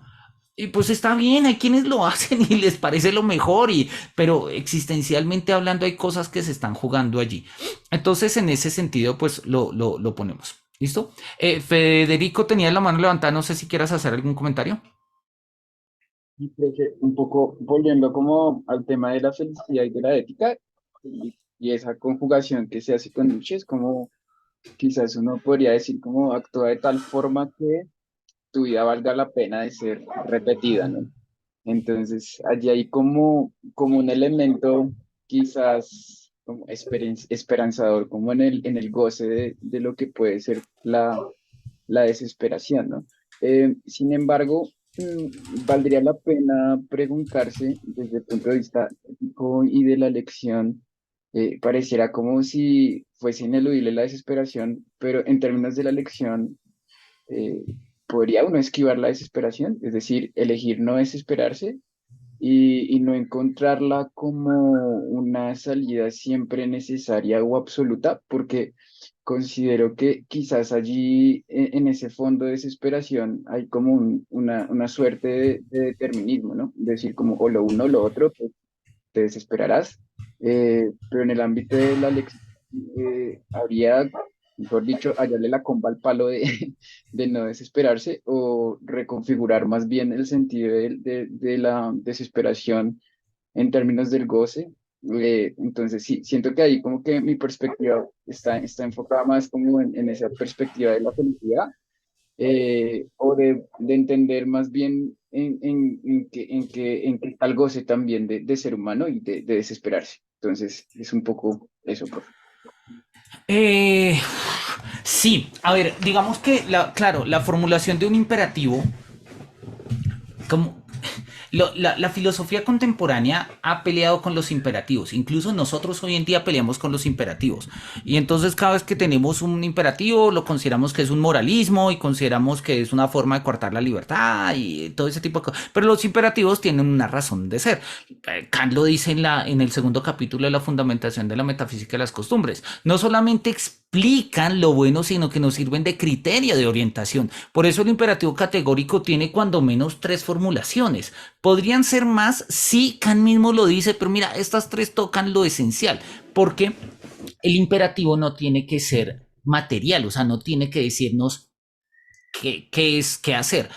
En ese sentido, la formulación como tú la pones es precisa. Lo que pasa es que traiciona el espíritu de Kierkegaard y traiciona el espíritu de Nietzsche, porque si decimos que podemos decir obra de tal manera que tu vida sea digna de ser repetida, pues algo se movió en el cadáver de Kierkegaard en Dinamarca y algo se retumbó allá o sea, que Nietzsche en su tumba también se retumbó. Repito, no porque esté mal, sino porque es un pensamiento que no se expresa en términos de imperativo. ¿Listo? Eso es lo primero, pero no quiere decir que esté mal. De hecho, me gusta la formulación. Pero entendamos que pues ni Kierkegaard ni Nietzsche estarían dispuestos a hacer un imperativo, porque si algo quiere evitar Kierkegaard y algo quiere evitar Nietzsche, es hacer una filosofía genérica, general, válida para todos. Esa la hizo Hegel y le quedó una chimba, le quedó muy bien, ¿sí? El problema es que Kierkegaard y Nietzsche justamente se dan cuenta que la filosofía de Hegel, la filosofía del sistema, la filosofía universal, pues no explica patrones y factores y patrones no explica dimensiones existenciales particulares. Por eso, mientras que los grandes filósofos modernos hablan del sujeto en general, del sujeto trascendental, los primeros post-hegelianos, Kierkegaard y Nietzsche, van a hablar de sujetos concretos. Entonces me van a hablar de Abraham, me van a hablar de Zaratustra. Sí, o sea, concretos. No, es que no es cualquier patriarca, no, es que no es cualquier ser de fe, no, es Abraham. Sí, porque la existencia de Abraham en particular, entonces, sí, y no se trata acá de la reivindicación del sujeto Abraham, no estamos hablando de Abraham como sujeto respecto a un objeto, no estamos hablando en esos términos modernos epistémicos, estamos hablando respecto a una medida, digamos, a una dimensión existencial que desborda las categorías. Ahora bien, que el imperativo te quedó bien formulado, sí te quedó bien formulado, pero, repito, no va con el espíritu, pero está bien y me gusta y sería una muy buena forma de explicar y de entender la premisa de la repetición y el rol que desempeña en estos dos autores. Lo otro, digamos, volviendo o siguiendo un poco con ese asunto, el criterio de repetición tiene sentido en tanto que no me dice qué repetir, ¿sí? Pero el punto es que entonces, si no hay criterio de repetibilidad, o sea, ¿tú qué repetirías, Federico? ¿Lo que te gusta o lo que no te gusta? ¿Sí? ¿Lo que te parece bueno o lo que no te parece bueno? ¿Lo que te resulta agradable o desagradable? ¿Lo que te resulta, no sé, heroico o no heroico? ¿Lo que resulta épico o no épico? Tú haces presentaciones de rap, ¿no? Entonces, ¿te gustaría repetir una buena presentación o una mala presentación? Entonces uno dice, no, pues obviamente una buena, dice, y diría Nietzsche, pero en las malas habían cosas que te hacen ser lo que eres, o sea, ¿te arrepientes de ellas? No me arrepiento, pero, ok, pensemos la repetición, porque el problema está en que cuando nosotros pensamos la repetición, pese a que como imperativo sería formal, automáticamente la expresión de la repetición nos obliga a pensar en términos materiales. ¿Repetir qué? No, pues repetir, pero ¿qué? ¿Sí? Pues la vida misma, la vida misma es una generalidad, ¿sí? O sea, ¿qué vas a repetir? Pensar la repetición no es tan mame, no es tan breve, no es tan, ok, ¿sí? Pese a que, repito, formalmente en su generalidad es una muy buena explicación. Estoy de acuerdo contigo, Federico. No sé ¿sí?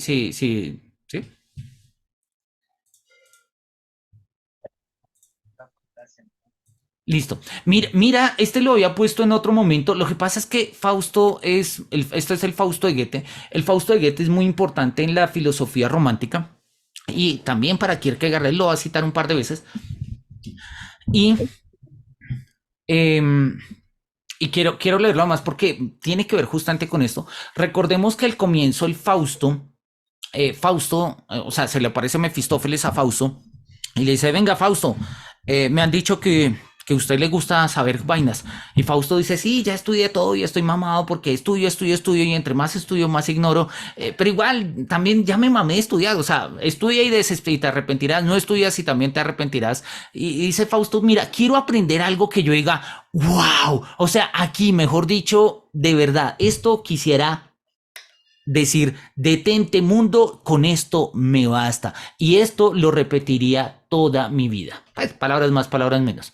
Y dice, bueno, Fausto, Mefistófeles le enseña a Fausto el amor, porque Fausto no conoce el amor, pero, sí, muy en el contexto romántico. Y pues, bueno, ahí sea la primera parte de la obra, que se las recomiendo, es buenísima, es un desparche, hay una cantidad de cosas locas, está muy bien escrita, además Goethe es un maestro. Luego viene la segunda, al final, ahí Fausto dice, conocí el amor, pero tampoco era tanto, o sea, no me joda Mefistófeles, ¿sí? Entonces Mefistófeles empieza a mostrarle viajes en el tiempo, conocen a Helena de Troya, hay un rollo por allá larguísimo, muy interesante, cuando tengan tiempo lo leen, y acá está la parte final de Fausto. De hecho, spoiler alert, cuando Fausto muere, a ver, es una obra escrita hace más de 200 años, dice Fausto dice acá, ahora se extiende hasta el pie de la montaña una ciénaga que apesta todo lo que ya se ha conseguido. Cuando desagüemos esa charca pestilente, habremos encontrado el más alto logro. Abro espacios a millones de hombres, espacios en los que tal vez no estén seguros, pero sí podrán estar activos y libres. La campiña es verde y fértil, los hombres y los rebaños se han aposentado en esta nuevísima tierra, junto a la parte más sólida de esta colina, levantada por un pueblo audaz y laborioso. Aquí en el interior hay un paisaje paradisiaco. Si allá afuera sube rauda la marea hasta el borde y con sus dentelladas violentas hace un boquete en el dique, se apresurarán a cerrarlo. Vivo entregado a esta idea. Es la culminación de la sabiduría. Solo merece la vida y la libertad aquel que tiene que conquistarlas todos los días. Solo merece la vida y la libertad aquel que tiene que conquistarlas todos los días. Y así, rodeado de peligros, el niño, el adulto y el anciano viven provechosamente sus años. Quiero ver una multitud así, vivir en una tierra libre con un pueblo libre. Entonces podría decir en este instante, detente, ¿eres tan bello? Así, la huella de mis días no se perderá en los eones. En el presentimiento de esta gran alegría, disfruto ahora del instante supremo. Y se muere. Sí, y se muere. O sea, Fausto en este momento es cuando, o sea, Fausto de hecho la expresión es cuando la idea de Mefistófeles le dice, mira, tú me vas a dar tu alma en el momento en el que tú veas algo y digas, wow, retrochimba, yo quiero vivir esto por toda la eternidad, ¿sí? Quiero vivir esto por toda la eternidad. Y una de las cosas que uno quiere vivir por toda la eternidad es el enamoramiento. Sí, Mefistófeles lo sabe, pero Fausto enamorado no logra llegar al nivel, bueno, lo logra, pero o sea, por otro lado, al nivel que Mefistófeles quiere. Y entonces Fausto es demandante y demandante con Mefistófeles y dice, quiero que cumplas tu promesa. Quiero que me muestres algo en lo que yo diga, detente, quiero vivir acá el resto de mi vida. O sea, quiero vivir en la eternidad de este instante. Y este instante de Fausto es, por un lado, una ciénaga que apesta lo que se ha hecho, pero que al mismo tiempo tiene promesa de futuro, ¿sí? Y una promesa de futuro, ¿sí? Que es justamente la vida y la libertad que se conquista todos los días. En el fondo ya muy latente y de manera un poco amañada, como lo estoy guiando, ya hay en el Fausto una idea de la repetición kierkegaardiana y de la repetición nietzscheana. Claro, no es una repetición presente, es una repetición futura, entonces todavía Fausto está metido en la filosofía de la historia, en todos estos rollos idealistas, obvio sí, y no vamos a pelear con ello. Pero a lo que voy es que esta idea es muy clave porque precisamente nos está mostrando cuál es el ideal de Fausto. El ideal de Fausto es decir, detente. O sea, en el momento en el que yo diga, detente, eres tan bello, ahí, en ese momento, yo quiero morir. Y yo creo que todos nosotros hemos pasado por esa idea de, yo quisiera morir aquí, no sé, en cualquier parte, en una montaña en los Andes, frente a un monumento mundial, en algún río, quizás en una cabaña después de una fogata con unos amigos, lo que sea. Y uno dice, ¿por qué? Porque, o sea, estás tan feliz. ¿Por qué querer morir aquí? Porque uno tiene la misma idea de Fausto, decir, detente, eres tan bello. O sea, quisiera que esta belleza durase para siempre, ¿sí? Y precisamente esa es la propuesta de lo que nos estaba diciendo Kierkegaard, ¿sí? Unas pocas horas vividas para la eternidad. Ahí lo dice. Eso es Fausto. Eso es lo que nos estaba diciendo Fausto. Claro, lo que pasa es que ahí Fausto muere. No puede haber otra cosa. Tiene que morir. Pero oye, ahí está el punto. Ahí está el punto del que Fausto está hablando, del que Kierkegaard está hablando y del que también Nietzsche nos va a hablar en esos términos. ¿Listo? Tengo acá un par de comentarios. Dice Joseph, debo retirarme de una reunión de trabajo. Muchas gracias. Los escucho en la próxima sesión. Gracias. Un saludo, Joseph, por estar acá. Dice Federico, hay algo de kantiano en la formulación que dice sí. El goce quizá está en pensar el horizonte del ser humano, está en contemplarse como posibilidad muy acorde a la perspectiva de Heidegger, sí. Esta tensión, no obstante, no implicaría ver con malos ojos la desesperación. De acuerdo. O sea, nosotros vemos con malos ojos la desesperación porque todavía estamos en una lógica muy binaria, muy rápida de estar esperanzado es bueno, estar desesperado es malo. Pero Kierkegaard lo está mostrando como estadios existenciales, o sea, hay algo que se juega ahí y lo que tú dices es muy, muy lúcido, ¿sí? Tal como lo vería Heidegger. Heidegger, pese a que habla pestes de la caída del Dasein, no la considera mala, no la considera un defecto, hace parte del destino del Dasein y constituye al Dasein en términos de lo que es el Dasein. Entonces sí, podríamos ponerlo ahí. Y dice Sandra que decididamente repetiría esta sesión. Muchas gracias a todos.